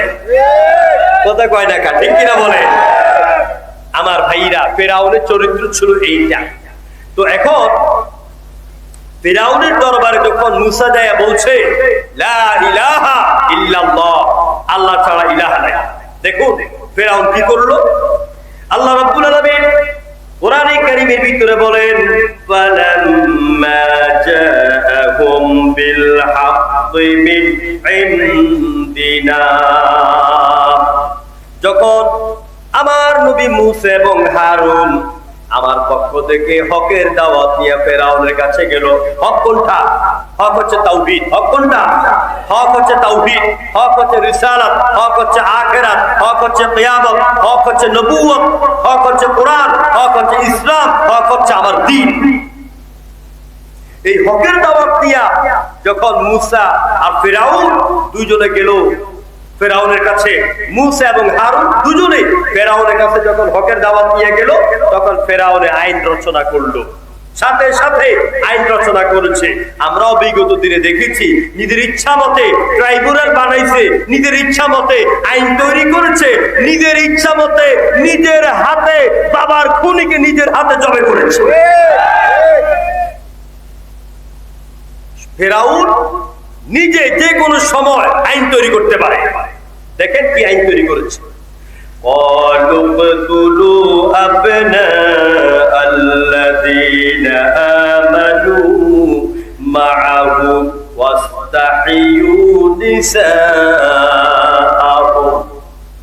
আল্লাহ পাক বলেন, ফেরাউন আইন রচনা করল, মুসার বংশের মধ্যে যেসব সন্তানেরা জন্মগ্রহণ করেছে আর যারা মুসার উপর ঈমান এনেছে, ঈমানদার গুলিকে ধরো আর তাদের সন্তান গুলিকেও ধরো, ধরে ধরে জবাই করো, ধরে ধরে হত্যা করো। কারণ মুসা সে আমার রাষ্ট্র ব্যবস্থাকে ধ্বংস করে দিতে চায়, আমার ক্ষমতার বস্তর থেকে আমাকে নামাই দিতে চায়। তাই মুসার সাথে যারা ঈমান এনেছে ওদেরকে হত্যা করো, আর মুসার পরিবারে মুসার দল বলে যেসব সন্তান জন্ম নেয় এই ছেলে সন্তানগুলিকে হত্যা করো আর মেয়েগুলিকে জীবিত রাখো, যাতে করে মেয়েগুলি বড় হইলে মেয়েদের সাথে আমরা ফষ্টি নষ্টি করতে পারি। এটা কার চরিত্র? জনগণ, ফেরাউনের চরিত্র। বাংলাদেশে আমরা দেখেছি, বাংলাদেশের অর্থনীতিবিদ, অর্থনীতির চাকা যিনি ঘুরিয়েছে, মীর কাসেম আলী, ইসলামী ব্যাংকের প্রতিষ্ঠাতা, বিভিন্ন ভাবে এই অর্থের উপকার, ওরে তো হত্যা করেছে, ওর ছেলে ব্যারিস্টার আরমানকেও গুম করে ফেলেছে। জনগণ ঠিক কিনা? আমার মসজিদের পাশে হলো ব্যারিস্টার আরমানের বাসা, আয়না করে ঢুকিয়েছে। যেদিন 5 আগস্টের পরে 2-1 দিন পরে ব্যারিস্টার আরমানকে আপনার ওই যে উত্তরা দিয়াবাড়িতে ব্যারিস্টার আরমানকে রেখে গেছে নদীর পাড়ে। সেখান থেকে ব্যারিস্টার আরমান পাগলের মতন করে করে খুঁজে খুঁজে কোন রকমে এক ইবনে সিনা হাসপাতালে উঠলো। আমার ভাইরা, এদের খাসিয়ত হচ্ছে যে মূলটাকে মারবো, আন্ডা বাচ্চাকে মেরে ফেলবো, যাতে কেউ আমাদের প্রতিবাদ করতে না পারে। এটা হলো ফেরাউনের লক্ষ্য উদ্দেশ্য। দেখেন কোরআন বলছে, এটাকে আমার কথা না কোরআনের কথা? কোরআনের কথা। এবারে আসো, হযরত মূসা যখন দ্বীনের দাওয়াত দিলেন, আল্লাহর দ্বীনের দাওয়াত দিলেন, ইলার দাওয়াত দিলেন, লা ইলাহা ইল্লাল্লাহ, আল্লাহ ছাড়া কোনো মাবুদ নাই, আল্লাহ ছাড়া কোনো ইলাহা নাই, আল্লাহ ছাড়া কোনো আইনদাতা নাই, জীবনদাতা নাই, মরণদাতা নাই, সার্বভৌমত্বের মালিক কেউ নাই, আল্লাহ ছাড়া কারো আইন মানি না, কারো হুকুম মানি না। যখন তিনি এই দাওয়াত দিলেন, এবার ফেরাউন বলতেছেন, وقال فرعون ذروني أقتل موسى وليدع ربه إني أخاف أن يبدل دينكم أو أن يظهر في الأرض الفساد। ফেরাউন বলল, জারুনি, আমাকে ছেড়ে দাও। মন্ত্রী পরিষদ এক অপরের দিকে তাকাইয়া কয়, স্যাররে ধরে রাখছে কেডা? স্যার কেন বলে আমাকে ছেড়ে দাও? স্যার কে? ফেরাউনের কথা বুঝে না আমার মনে হয়। ফেরাউন তার মন্ত্রী পরিষদ বলছে যে ফেরাউন কিন্তু কেউ ধরে রাখে নাই, ও বলতেছে আমাকে ছেড়ে দাও। কেন?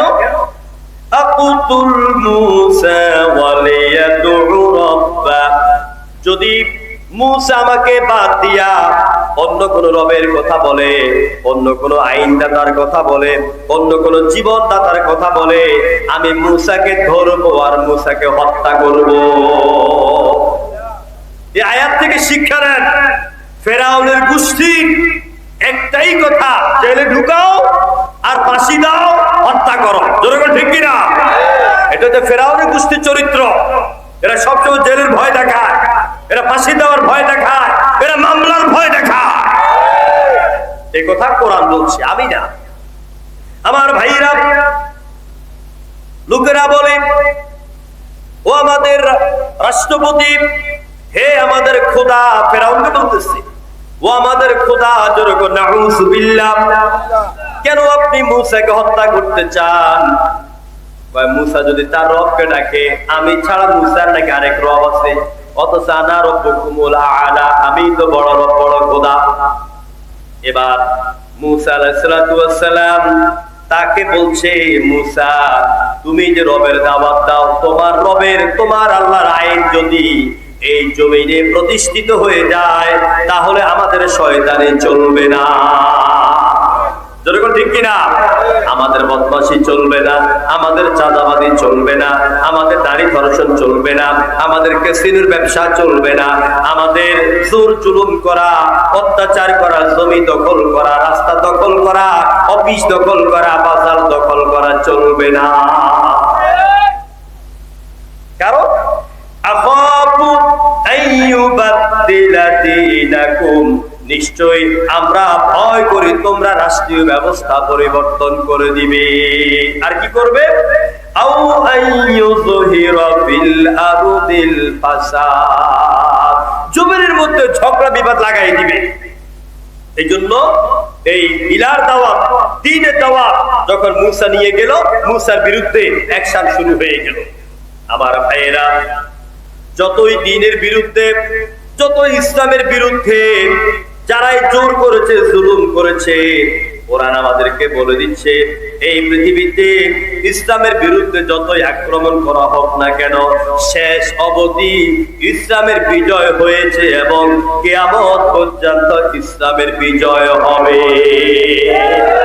যেরকম ঠিক কিনা? ইসলামের বিজয় হোক, আপনারা চান কিনা? কারা কারা চান? দুহাত তুলে আল্লাহকে দেখা। ওমা, আরো জোরে দেন তো তাকবীর।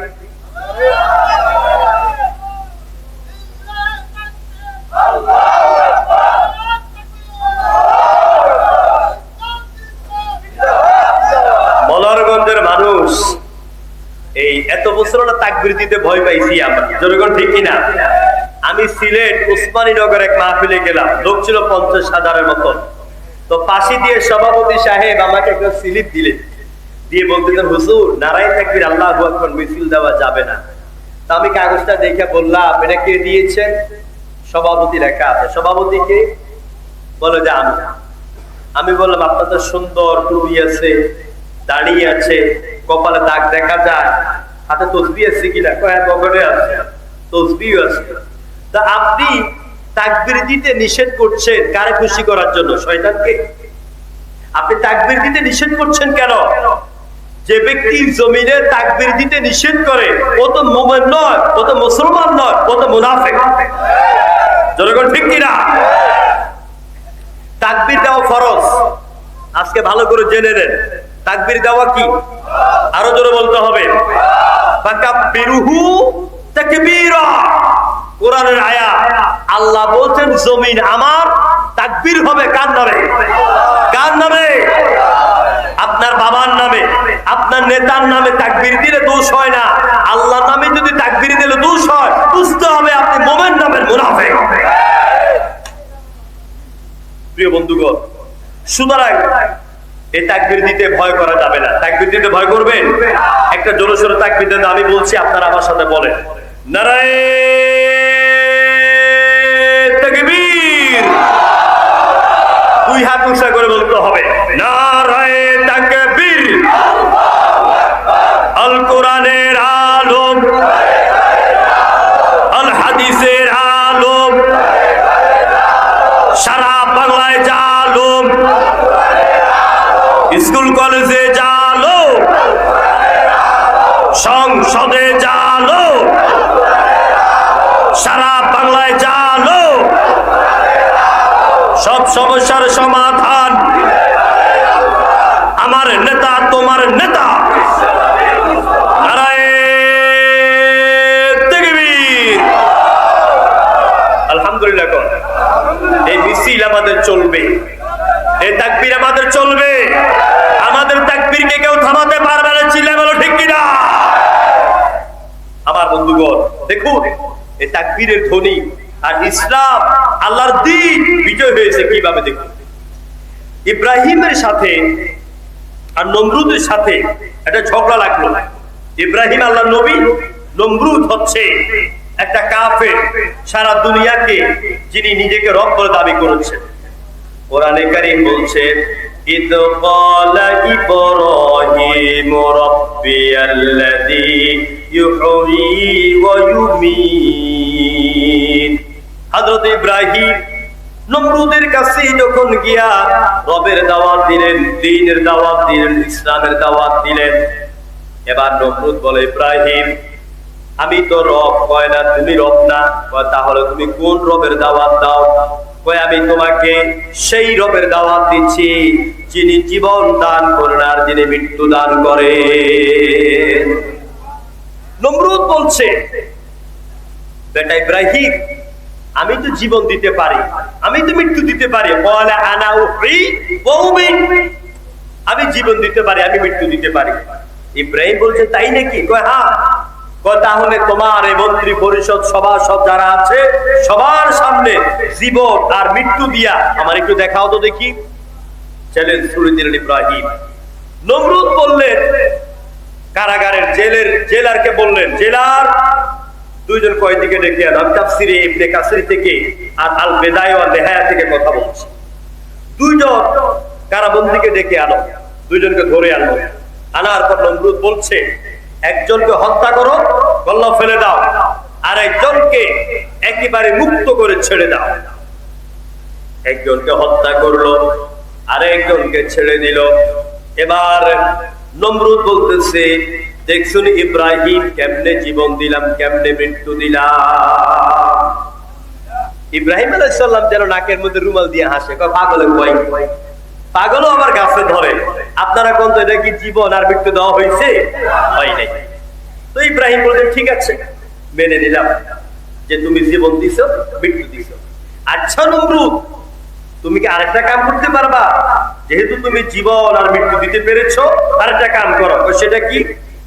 ক্বালা ইব্রাহিম ফাইন্নাল্লাহা ইয়াতি বিশ-শামসি মিনাল মাশরিকি ফাআতি বিহা মিনাল মাগরিব।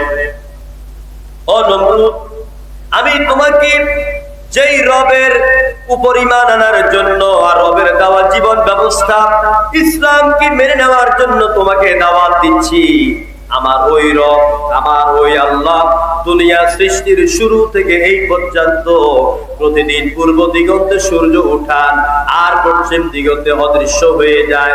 তুমি যদি পারো 1 মিনিটের জন্য আজকের সূর্যটাকে তুমি পশ্চিম দিগন্তে উঠাইয়া দেখা। এই কথা বলার পরে ফাবুহিতাল্লাযী কাফার, কাফেরের মাথা, নমরুদের মাথা হাজার হাজার লোকের সামনে নিচু হয়ে গেল। চিল্লায় গেল আল্লাহু আকবার। বিজয় কার হয়েছে, ইসলামের না কুফরের? কার বিজয় হয়েছে? ইসলামের বিজয় হয়েছে। সুতরাং বাংলাদেশের বর্তমান প্রেক্ষাপটের চিত্র দেখে এই কথা বিশ্বাস করুন, এই ঈমান রাখুন, আগামী দিনের বাংলাদেশের 56,000 বর্গ মাইলের জমিন হবে আল্লাহর কোরআনের জমিন। চিল্লায় গো ঠিক কিনা? এই দেশে ইসলাম কায়েম হবে, এই দেশে কোরআন দিয়া দেশ চলবে, এতে কোনো সন্দেহ নাই, সন্দেহ নাই, সন্দেহ নাই। কারণ আমরা যারা কোরআন নিয়ে কথা বলি, আমরা আবেগের ঠেলায় কথা বলি না, আমরা মানুষকে শব্দ দেখাই না, আমরা বাস্তব কথা বলি। এর উজ্জ্বল প্রমাণ হচ্ছে আল্লামা সাঈদী বলেছে, যারা ইসলামের উপরে, কোরআনের উপরে অত্যাচার করে, নির্যাতন করে, ওই সব শাসকেরা এমন ভাবে পালাবে ইন্দুরের গর্ত পাবে না। তার কথা ঠিক হয়েছে না বেঠিক হয়েছে? আমি জাবির বলে গেলাম, আমাদের রক্তের দরিয়ার উপরে এই বাংলাদেশে আল্লাহর কোরআনের রাজ আজ না হয় কাল কলেমার পতাকা উড়বেই উড়বে। চিল্লায় বলেন ঠিক কিনা? ইনশাআল্লাহ বলেন, ইনশাআল্লাহ বলেন, ইনশাআল্লাহ। প্রিয় ভাইরা, ধৈর্য ধরতে হবে, ঈমান মজবুত করতে হবে, কাফেরের মোকাবেলায় নিজেকে শক্ত ঈমানদার হিসাবে দাঁড় করাতে হবে। সুতরাং ইসলামের বিজয় হবে। আল্লাহ পাক, আমি আলোচনা বেশি লম্বা করব না, আল্লাহ পাক তার বিশ্ব নবীকে এই পৃথিবীতে কেন পাঠালেন? কোরআন বলছে هو الذي أرسل رسوله بالهدى ودين الحق ليظهره على الدين كله وكفى بالله شهيدا আল্লাহ পাক বলেন, নবী গো, এই পৃথিবীর বুকে আমি আপনাকে পাঠালাম এই জন্য যাতে করে আপনি লিউসিরাহু আলা দ্বীনি কুল্লি, আই লিউসিরাহু আলা আলাল আদিয়ান, লিউসিরাহু আলাল আদিয়ান, যাতে করে আপনি মানুষের তৈরি করা সমস্ত মতবাদের উপর আল্লাহর জমিনে আল্লাহর দ্বীনকে আপনি বিজয় করে দিতে পারেন। আমার ভাইরা, এখন আমি আপনি যদি পূর্ণভাবে আল্লাহর দ্বীনের অনুসারী হই, পূর্ণভাবে আল্লাহর দ্বীনের দাবি কি? ঈমানের দাবি কি? যিনি ঈমানদার, যিনি নিজেকে মুসলমান বলে দাবি করেন, আল্লাহর হস্তে কেউ মাপ রাগ করবেন না। আমি বলবো, আপনি মানবেন কি মানবেন না সেটা আপনার বিষয়।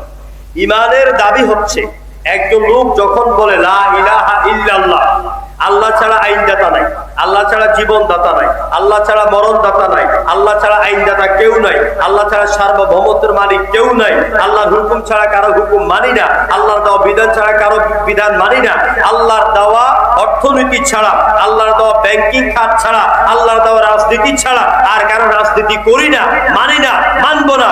এই ঈমান যারা অটুট ভাবে সাক্ষী দিবেন তারা হচ্ছেন প্রকৃত ঈমানদার। জনগণ ঠিক কিনা?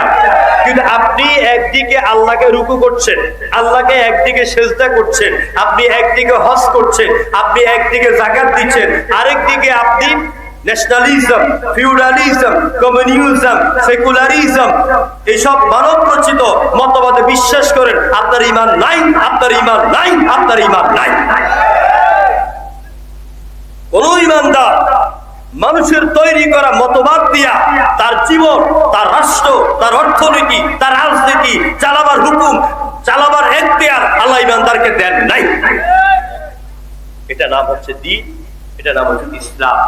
এখন আপনি যখন আল্লাহর উপর ঈমান আনবেন, আল্লাহকে এক বলে জানবেন, গরম চা দিয়ে আল্লাহকে এক বলে আপনি জানবেন, তখন দেখবেন আপনার উপর নির্যাতন আসবে। এই যে বিগত দিনে আমরা পল্টন ময়দানে, কুমিল্লার ঈদগাহ ময়দানে, চট্টগ্রামে ফেরেট ময়দানে, সিলেট আলিয়া মাদ্রাসার ময়দানে, খুলনার আলিয়ার ময়দানে, রাস্তাঘাটে আমরা মানুষকে লা ইলাহা ইল্লাল্লাহর দাওয়াত ব্যাখ্যা সহকারে বুঝিয়েছি। আমাদের দেশের সাধারণ মুসলমানেরা মনে করে লা ইলাহা ইল্লাল্লাহ মানে আল্লাহ ছাড়া কোনো উপাস্য নাই, আল্লাহ ছাড়া কোনো মাবুদ নাই। জোরে ঠিক কিনা? এর বাহিরে আর কিছু বুঝে? আর কিছু বুঝেন না। আসলে বিষয়টা এখানে সীমাবদ্ধ নয়। একটু জিকির করেন সুবহানাল্লাহ।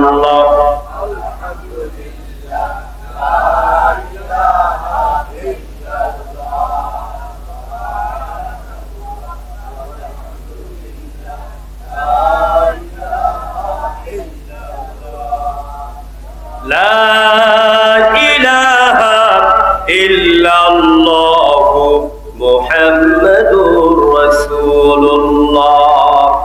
আমার ভাইরা, লা ইলাহা ইল্লাল্লাহ মানে শুধু উপাস্য নাই, শুধু মাবুদ নাই এটাই নয়, বরং লা ইলাহা ইলাহ আল-লিসানুল আরব নামক অভিধান সহ Encyclopaedia Britannica, Islamic dictionary, Islamic বিশ্বকোষ সহ বিভিন্ন কোরআনের আয়াতের অভিধান অনুযায়ী ইলাহ শব্দের অর্থ আইনদাতা, ইলাহ শব্দের অর্থ জীবন মরণদাতা, ইলাহ শব্দের অর্থ আশ্রয়দাতা, ইলাহ শব্দের অর্থ হলো আপনার সার্বভৌমত্বের মালিক। এবার আপনি মিলান লা ইলাহা ইল্লাল্লাহ, আল্লাহ ছাড়া কোনো আইনদাতা নাই। লা ইলাহা ইল্লাল্লাহ, আল্লাহ ছাড়া আমার বিপদের সময় আশ্রয়দাতা কেউ নাই। যেরকম ঠিক কিনা? আমি 2014 সালে চট্টগ্রাম লোহাগড়া চুনুতি, যারা জানেন 19 দিন ব্যাপী সিরাত মাহফিল হয়, তো সেই মাহফিলে আমাকে শেষ দিন আমাকে দাওয়াত দিয়েছিল। কিন্তু ভাগ্যক্রমে সেখানকার এমপি ছিলেন নদভী সাহেব, এখন পলাতক। নদভী সাহেবের লোকদের মধ্যে গ্রুপিং হইয়া চুনতির ময়দানে শেষ দিন মানুষ না হলেও কমপক্ষে 5 লক্ষ মানুষ হয়, বিশাল ময়দান। আমি যখন উঠি রাতের 11টায়, তখন ছিল প্রায় 3 লক্ষের মতো মানুষ। মাগরিবের নামাজের পরে লক্ষাধিক মানুষ ছিল। সেখানে ওই এমপি নদভীকে জুতা নিক্ষেপ কেন্দ্র করে পুরো ময়দান উত্তাল। সেখানে 3 জন মাওলানা, আমাদের নোয়াখালী মারহুম বিশিষ্ট মুফাসসির আমাদের উস্তাদ আল্লামা লুৎফুর রহমান সাহেব সহ বেহুশ হয়ে গিয়েছিলেন রাতের 10টায় জুতা নিক্ষেপের আক্রমণের ভিতরে পড়ে। আমার ভাইরা রাত 11টায় আমাকে লোহাগড়া ওআইসি হোটেল থেকে তারা নিয়ে গেলেন। 11:15 আমাকে স্টেজে বসালেন। আমি আলোচনা শুরু করেছি, আধা ঘন্টার ভিতরে গোটা ময়দান নীরব। এই ফাঁক দিয়া নদভী সাহেব বের হওয়ার চেষ্টা করলেন। চকরিয়া, লোহাগড়া, সাতকানিয়া 3 থানার পুলিশ সেখানে উপস্থিত, র্যাব উপস্থিত। কিন্তু যখনই নদভী সাহেব বের হবেন ঠিক ওই মুহূর্তে আবার জুতা নিক্ষেপ। আর পুলিশেরা যখন গুলি ছুটতেছিল তখন ওখানে নিয়ম হলো যততম মাহফিল হবে, আমার সময় ছিল 43তম মাহফিল, 2 পাশে 43 জন মুহাদ্দিস থাকে। যখন গুলি ছোড়া শুরু হলো তখন একজন মুহাদ্দিসও আর পাশে নাই, ডানে বামে তাকায় দেখি কেউ নাই। আমি একা স্টেজে বসে আছি, আমার সামনে লক্ষ লক্ষ লোক। আমি জাবিরি আল্লাহর নামে কসম করে বলি, চট্টগ্রামের ইতিহাস আমার এই কথা ইতিহাসের মতো লেখা আছে। আমাকে ওই সময় নাম দিয়েছে জুতা নিক্ষেপ বা গোলাগুলির সময়ের হুজুর। আমি আমার কথা অনবরত কথা চালিয়ে যাচ্ছি। আমার 2 পাশ দিয়ে 4 রাউন্ড গুলি গিয়েছে, মসজিদের গ্লাস ঝাঁঝরা হয়ে গিয়েছে। আমি জাবিরে কোরআন সামনে নিয়ে কথা বলতেছিলাম, এক মুহূর্তের জন্য আমি কোরআন কথা বন্ধ করি নাই। আমি কথাটা এই জন্য বলছি, ওই বিপদের সময় আমার গায়ে গুলি না আইসা গুলি বাহির দিয়ে গেছে। ওই বিপদের সময় আমাকে আশ্রয় দিয়েছেন কে? আরো জোরে কর। এবারে মিলা লা ইলাহা ইল্লাল্লাহ, আল্লাহ ছাড়া কোনো আশ্রয়দাতা নাই। আল্লাহ যদি আপনার রিজিক বন্ধ করে দেন, তাম পৃথিবীতে আপনি কোনো রিজিক দাতা পাবেন? আবার আপনার রিজিক আছে, আপনি হাজার চেষ্টা করলেও আমার রিজিক আপনি বন্ধ করতে পারবেন না। এজন্য লা ইলাহা ইল্লাল্লাহ, আল্লাহ ছাড়া রিজিক দাতা নাই, আল্লাহ ছাড়া আশ্রয়দাতা নাই।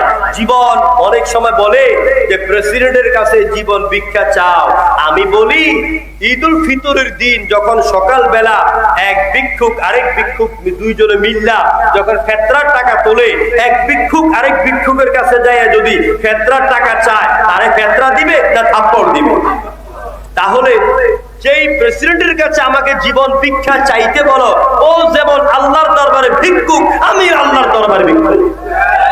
মানুষ মানুষকে কখনো জীবন ভিক্ষা দিতে পারে না। তাহলে লা ইলাহা ইল্লাল্লাহ, আল্লাহ ছাড়া জীবন দেওয়া মরণ দেওয়ার মালিক কেউ নয়। এই লা ইলাহা বুঝতে হবে। বাংলাদেশের সংসদ ভবনে আপনি যাবেন, লম্বা পাঞ্জাবি গায়ে দিয়া, মাথায় পাগড়ি দিয়া, হাতে তসবির দানা নিয়ে, আপনি যেই দরজা দিয়ে প্রধানমন্ত্রী প্রবেশ করবেন, আপনি ওই দরজা দিয়ে দাঁড়ায় দাঁড়ায় পড়ছেন লা ইলাহা ইল্লাল্লাহ, লা ইলাহা ইল্লাল্লাহ, লা ইলাহা ইল্লাল্লাহ। প্রধানমন্ত্রী তার পিএসকে বলবেন, এটা বড় আল্লাহওয়ালা মানুষ, দরবেশ মানুষ, আল্লাহর ওলি মানুষ, ওরে 5000 টাকা দিয়ে ভিক্ষা দিয়ে বিদায় করে দাও। সামনে দরজাতে গেল আরেকটা ভিক্ষুক, মাথার মধ্যে টুপি নাই, মুখের মধ্যে কোচা কোচা দাড়ি, হাফ শার্ট পরা, পায়ের ছোট গিরার উপরে প্যান্ট পরা। এই লোকটা আরবিতে লা ইলাহা ইল্লাল্লাহ জিকির করে না, এটা বাংলাতে জিকির করে। লা ইলাহা ইল্লাল্লাহর অর্থ পড়ে আল্লাহ ছাড়া কারো আইন মানি না, কারো হুকুম মানি না, কারো শাসন মানি না। আল্লাহ ছাড়া জীবন দেওয়ার মালিক কেউ নাই, মরণ দেওয়ার মালিক কেউ নাই। এবার আপনারা বলেন, মাননীয় প্রধানমন্ত্রী তিনি এই ভিক্ষুকের জিকির শুনে ওর পিএস কে 5000 টাকা দিতে বলবে, নাকি বলবে ওরে ধরো আর লাল করে ঢুকা? জোরে ঠিক কিনা? কালেমা একটা, বুঝাবুঝি 2 রকম। আমার দেশের এক শ্রেণীর আলেমেরা, পীর সাহেবেরা কালেমার দাওয়াত দেন। ওদেরকে বিগত 15 বছরে সরোয়ার্দী উদ্যানে প্রোগ্রাম করার অনুমতি দিয়েছে, কিন্তু আমাদেরকে গ্রামগঞ্জে ছোট্ট মাহফিল অনুমতি দিত না। তার মানে বোঝা গেছে কালেমা একটা, আমরা কালেমার দুই ভাগ করি না, কিন্তু আপনারা আমল করেন দুই রকম ভাবে। আপনারা যে কালেমার দাওয়াত দেন এতে আপনাদের পিরালিগিরি, আপনাদের মন্ত্রিত্ব, আপনাদের এলাকার হুজুরগিরি, আপনাদের টাকা পয়সা সব ঠিক থাকে। আর আমরা কালেমার দাওয়াত দেওয়ার কারণে আমাদেরকে ফাঁসির রশিতে ঝুলতে হয়েছে। বুঝাবুঝির বিষয়। ফেরাউন নমরুদ যখন বুঝলো যে কালেমার দাওয়াত দিচ্ছে, এটা তো সেই কালিমা যেই কালিমা আমার মস্তককে ধ্বংস করে দিচ্ছে। আপনি যদি বুঝে শুনে এই কালেমাটা পড়েন তাহলে হাবিবে নাজ্জারের মতো আপনাকে মৃত্যুর জন্য অপেক্ষা করতে হবে।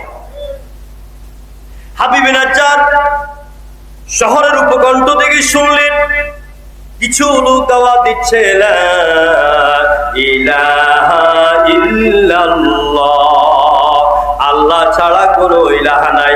তিনি এই কালেমা পড়ে যখন তিনি তার গ্রামের মধ্যে গেলেন, যাওয়ার পর তার লোকদেরকে দাওয়াত দিচ্ছেন, ও আমার গ্রামের লোকেরা, ও আমার এলাকার লোকেরা, বলো আল্লাহ ছাড়া কোনো উপাস্য নাই, আল্লাহ ছাড়া কোনো মাহবুব নাই, আল্লাহ ছাড়া কোনো জীবনদাতা নাই, মরণদাতা নাই। এই কালেমার দাওয়াত যখন তিনি দিতে লাগলেন, এবার দেখা গেল তার এলাকার লোকেরা সবাই মিলে তার উপর অত্যাচার করা শুরু করলো। তার নামটা থানার মধ্যে তালিকার মধ্যে দিয়ে দিল। জনগণ ঠিক কিনা? তার উপরে অত্যাচার করলো, এমন অত্যাচারের মাত্রা বাড়াই দিল, তার হাত বাঁধলো, তার পা বাঁধলো, এবার তাকে পিটানো শুরু করে দিল। এক পর্যায়ে যখন মৃত্যুর দুয়ারে চলে যাচ্ছে, ওই অবস্থা তিনি বলছেন আমানতু বিরাব্বিকুম ফাসমাউন কিলা দুখুলিল জান্নাহ ক্বালা ইয়া লাইতা কওমি ইয়ালামুন বিমা গফারা লি রাব্বি ওয়া জাআলানি মিনাল মুকরামিন। তাকে যখন হত্যা করা হচ্ছে, লাঠি দিয়া পিটাইয়া পিটাইয়া যখন তাকে হত্যা করা হচ্ছে, মরে যাবেন, দম চলে যাবে, এমন সময় হাবিবে নাজ্জার বলছেন আমার এলাকার লোকেরা, ও মন্ত্রী পরিষদ, রাজা পরিষদ, শুনে নাও যে আল্লাহর উপরে ঈমান আনার কারণে আমাকে হত্যা করেছো, আমি আরো একবার ওই আল্লাহর কালেমার সাক্ষ্য দিয়ে দিলাম লা ইলাহা ইল্লাল্লাহ। আল্লাহর উপরে হাসি মুখে ঈমান নিয়ে যখন তিনি মৃত্যুর দুয়ারে চলে গেলেন, কয়েকদিন পরে তিনি তার এলাকার রাজাকে, মন্ত্রী পরিষদকে, এলাকার নেতাদেরকে স্বপ্নে দেখাচ্ছেন, ও আমার এলাকার লোকেরা, ও নেতা কর্মীরা, আল্লাহর উপরে ঈমান আনার কারণে, আল্লাহর আইনের কথা বলার কারণে তোমরা আমাকে হত্যা করেছো। তোমরা জানো নাকি আমাকে হত্যা করার পরে, কবর দেওয়ার পরে আমার আরশের মালিক আমার আল্লাহ বলেছেন কিলা দুখুলিল জান্নাহ। ও আমার প্রিয় বান্দা, আমি আল্লাহর আইনের কথা বলার কারণে, আমি আল্লাহর তাওহীদের দাওয়াত দেওয়ার কারণে, আমি আল্লাহকে বিশ্বাস করার কারণে তোমাকে এইভাবে মরতে হলো। আর আমি আল্লাহ পাক তোমাকে অর্ডার করছি আমার জান্নাতুল ফেরদাউসে তুমি প্রবেশ করো। আমার ভাইয়েরা, শুধু তাই নয়, তিনি স্বপ্নে দেখাচ্ছেন আল্লাহ আমাকে জান্নাতুল ফেরদাউসে ঢোকার অনুমতি দিয়া বললেন বিমা গফারা লি রাব্বি ওয়া জাআলানি মিনাল মুকরামিন। আমার আল্লাহ পাক বলেন, হাবিব নাজ্জার বলছে, ও আমার এলাকার লোকেরা, আমার আল্লাহ পাক শুধু আমাকে ঈমান আনার কারণে, ঈমানি দাওয়াতি কাজ করার কারণে, ইসলামী দাওয়াতি কাজ করার কারণে, ইসলামী আন্দোলনের কাজ করার কারণে শুধু জান্নাতে দেন নাই, আমার জীবনের সব গুনাহ মাফ করে দিয়ে জান্নাতের উচ্চ মাকামে আমাকে সম্মানিত করেছে। হযরত আসিয়া কি ফিরাউন যখন বলল আমাকে রব মানো, আসিয়া বলছে স্বামী গো, তুমি আমার প্রাণের স্বামী, আই লাভ ইউ, অনেক ভালোবাসি আমি তোমাকে, আমার জীবন যৌবন সব আমি তোমার জন্য দিয়ে দিলাম, আরো দেব, কিন্তু স্বামী গো, আমি আমার এই কলিজার মধ্যে যে আল্লাহকে জায়গা দিয়েছি, এই জায়গাটা কোনোদিন তোমার জন্য বরাদ্দ করতে পারবো না। ফিরাউন বলছে আমাকে রব মানো, নতুবা তোমাকে শাস্তি দেব। আসিয়া বলছে তোমার মনে যা চাই তুমি তাই করো। দুষ্ট ফিরাউন এক পর্যায়ে আসিয়া যখন স্বামীকে রথ মানলো না, আসিয়ার হাত বাঁধলো, পাও বাঁধলো, চারদিকে লোকজনকে জামাত করলো, জল্লাদকে বলল আসিয়াকে সব মানুষের সামনে দাঁড় করাইয়া তার শরীরের সকল কাপড়গুলি খুলে ফেল। নওসুবিল্লাহ কইতেন না, নিজের স্ত্রীর সব কাপড়গুলি খুলে ফেলতে বলল। হযরত আসিয়া উলঙ্গ করে ফেললো, হাত বাঁধলো, পাও বাঁধলো, শুকনো লম্বা লম্বা জিঞ্জিরা প্যারাকের উপরে কাঠের মধ্যে তাকে শোয়া দিল। এবার বলে বুকের মধ্যে বড় বড় হাতুড়ি দিয়ে আঘাত করো, পেছন দিয়া প্যারাকগুলি ঢুকে বুক দিয়ে বের হয়ে যায়। এবার ফেরাউন তার দলবল লোকেরা তাকাইয়া দেখলো আসিয়ার পিঠ দিয়া প্যারাকগুলি ঢুকে বুক দিয়ে বের হয়, কিন্তু আসিয়ার চোখ দিয়ে পানি নাই। আসিয়া আকাশের দিকে তাকাইয়া তাকাইয়া মিটি মিটি করে হাসে।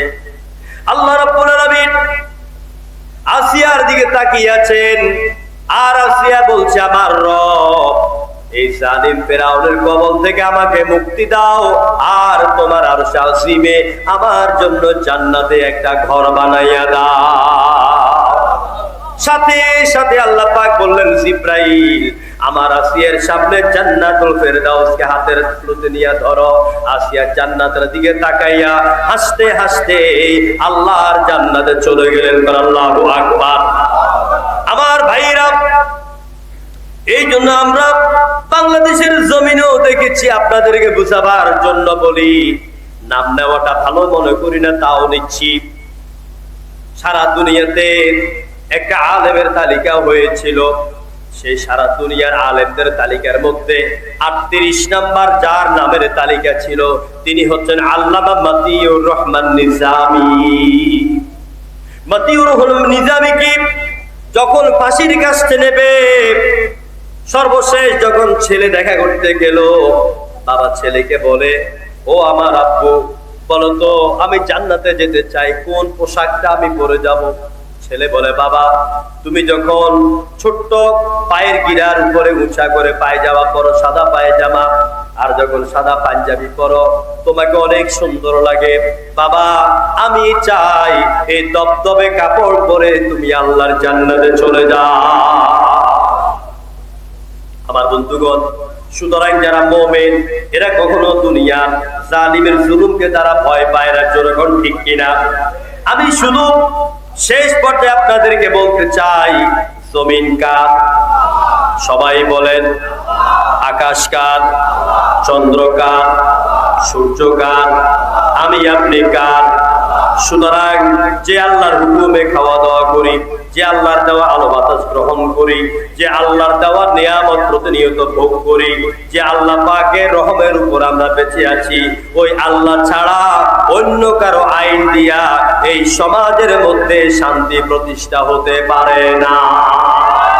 এই কথার সাথে আপনারা একমত? একমত? আল্লাহর আইন দিয়ে সমাজ চলুক, দেশ চলুক, কোরআন দিয়ে চলুক, আপনারা চান কিনা? এই দেশ থেকে সন্ত্রাস, চাঁদাবাজি, চুরি এগুলি বন্ধ হয়ে যাক, আপনারা চান কিনা? মা বোনেরা তাদের ইজ্জত, তাদের সম্পদ এগুলি ফিরে পাক, আপনারা চান কিনা? যৌতুক প্রথা এই সমাজ থেকে দূর হোক, আপনারা চান কিনা? যদি চান হকের পক্ষে থাকতে হবে। যখন ঠিক কিনা? মনে রাখবেন, যখনই হক আসে তখনই বাতিল আসে, যখনই বাতিল এসেছে তখন হক এসেছে। চিল্লাই এখন ঠিক কিনা? দেখুন, যখন বাতিল এসেছে, বাতিলের নাম ছিল নমরুদ। জোরে বলেন কি নাম? নমরুদ। যখন নমরুদ বাতিল এসেছে তখন আল্লাহ পাক হক পাঠাইছেন হযরত ইব্রাহিমকে। আল্লাহু আকবার। যখন বাতিল এসেছে ফেরাউন, তখন হক করে আল্লাহ পাঠালেন হযরত মূসাকে। যখন আবু জাহেল বাতিলি শক্তি মাথা ছাড়া দিয়ে উঠলো, তখন আল্লাহ পাক হক বানাইয়া মুহাম্মদ রাসূলুল্লাহকে নবুয়ত দিয়ে পাঠিয়ে দিলেন। যখন মুসাইলামাতুল কাজ্জাব মিথ্যা নবুয়তের দাবিদার এই বাতিল আসলো, তখন আল্লাহ পাক হযরত আবু বকরকে হক বানাইয়া পাঠালেন। যখন এই সমাজে, এই পৃথিবীতে হাজ্জাজ ইবনে ইউসুফ মানুষের তৈরি করা মতবাদ দিয়া বাতিলি আইন চালু করার চেষ্টা করলো, তখন আল্লাহ পাক আব্দুল্লাহ ইবনে জুবাইরকে হক বানায় পাঠিয়ে দিলেন। যখন খলিফা মানসুর বাতিলি রাষ্ট্র শক্তি কায়েম করার চিন্তা করলো, তখন ইমাম আযম আবু হানিফাকে আল্লাহ হক বানায় পাঠিয়ে দিলেন। যখন এই জমিনে খলিফা মুতাসিম বিল্লাহ মানুষের তৈরি করা মতবাদ চালু করতেছিলেন, তখন ইমাম আহমদ ইবনে হাম্বলকে আল্লাহ হক বানায় পাঠিয়ে দিলেন। যখন এই জমিনে মাজার পূজা, বেদাত, তারপরে কুফরি, আওয়ামী লীগের মতন অত্যাচার শুরু হয়ে গেল, আল্লামা সাঈদীকে হক বানাইয়া এই দুনিয়াতে আল্লাহ পাঠিয়ে দিলেন। আসুন হকের পক্ষে থাকি। আল ইয়াউমা আকমালতু লাকুম দীনাকুম, আল্লাহ বলছেন এই হক, এই ইসলাম, এই দ্বীনকে আমি জমিনে পরিপূর্ণ করে দিলাম। ইসলাম আছে, ইসলাম থাকবে। এই ইসলামকে প্রতিষ্ঠা করার জন্য বর্তমানে আবার ওমরের উত্তরসূরি হওয়ার দরকার আছে নাকি নাই? এত আসতে কইলে আল্লাহ বলছে নবী আসবে না, কিন্তু ওমর যে আসবে না এই কথাকে আল্লাহ বলেছে, কথা বলেছে। প্রভু তুমি বলেছ রাসূল দেবে না, ঠিক কি না? প্রভু তুমি বলেছ রাসূল দেবে না, বলনি দেবে না ওমর, বলনি দেবে না হামজা, তারিক, খালিদ, বিজয়ী সমর। প্রভু তুমি বলেছ রাসূল দেবে না। সুতরাং আমরা আল্লাহকে বলবো, আল্লাহ পাক তুমি এই দেশের হিন্দু, খ্রিস্টান, বৌদ্ধ সকল দলের, সকল ধর্মের, সকল মতের মানুষকে নিরাপদে বসবাসের জন্য, এই জমিনকে পরিবর্তন করার জন্য ওমরের উত্তরসূরিদেরকে ঈমানি হিম্মত দান করে দাও বলে আমিন। আল্লাহ পাক আমাদেরকে ইসলামের সাথে জড়িত থাকার, ইসলামকে বিজয়ী করার আন্দোলনে শরীক হওয়ার তৌফিক দান করুন। যেই কোরআনের মাদ্রাসার ময়দানে আমরা বসে এত সুন্দর মাহফিল করার সুযোগ পেয়েছি, আল্লাহ পাক যেন এই মাদ্রাসাকে আল্লাহ কবুল করে আমরা বলে আমিন। আপনারা অনেকে দান খয়রাত করেছেন, অনেকে দিয়েছেন। আমি এখন মুনাজাত করব 1 মিনিট। আর কেউ দেওয়ার মতো লোক আছেন কিনা? আর কেউ আছেন দেওয়ার মতো? থাকলে 2000, 5000 বা 1000 আমার হাতে দেন, আমি মুসাফির মানুষ, দোয়া করবো, ইনশাআল্লাহ দোয়া কবুল হবে। আর সবাই একটু জিকির করেন লা ইলাহা ইল্লাল্লাহ, জোরে লা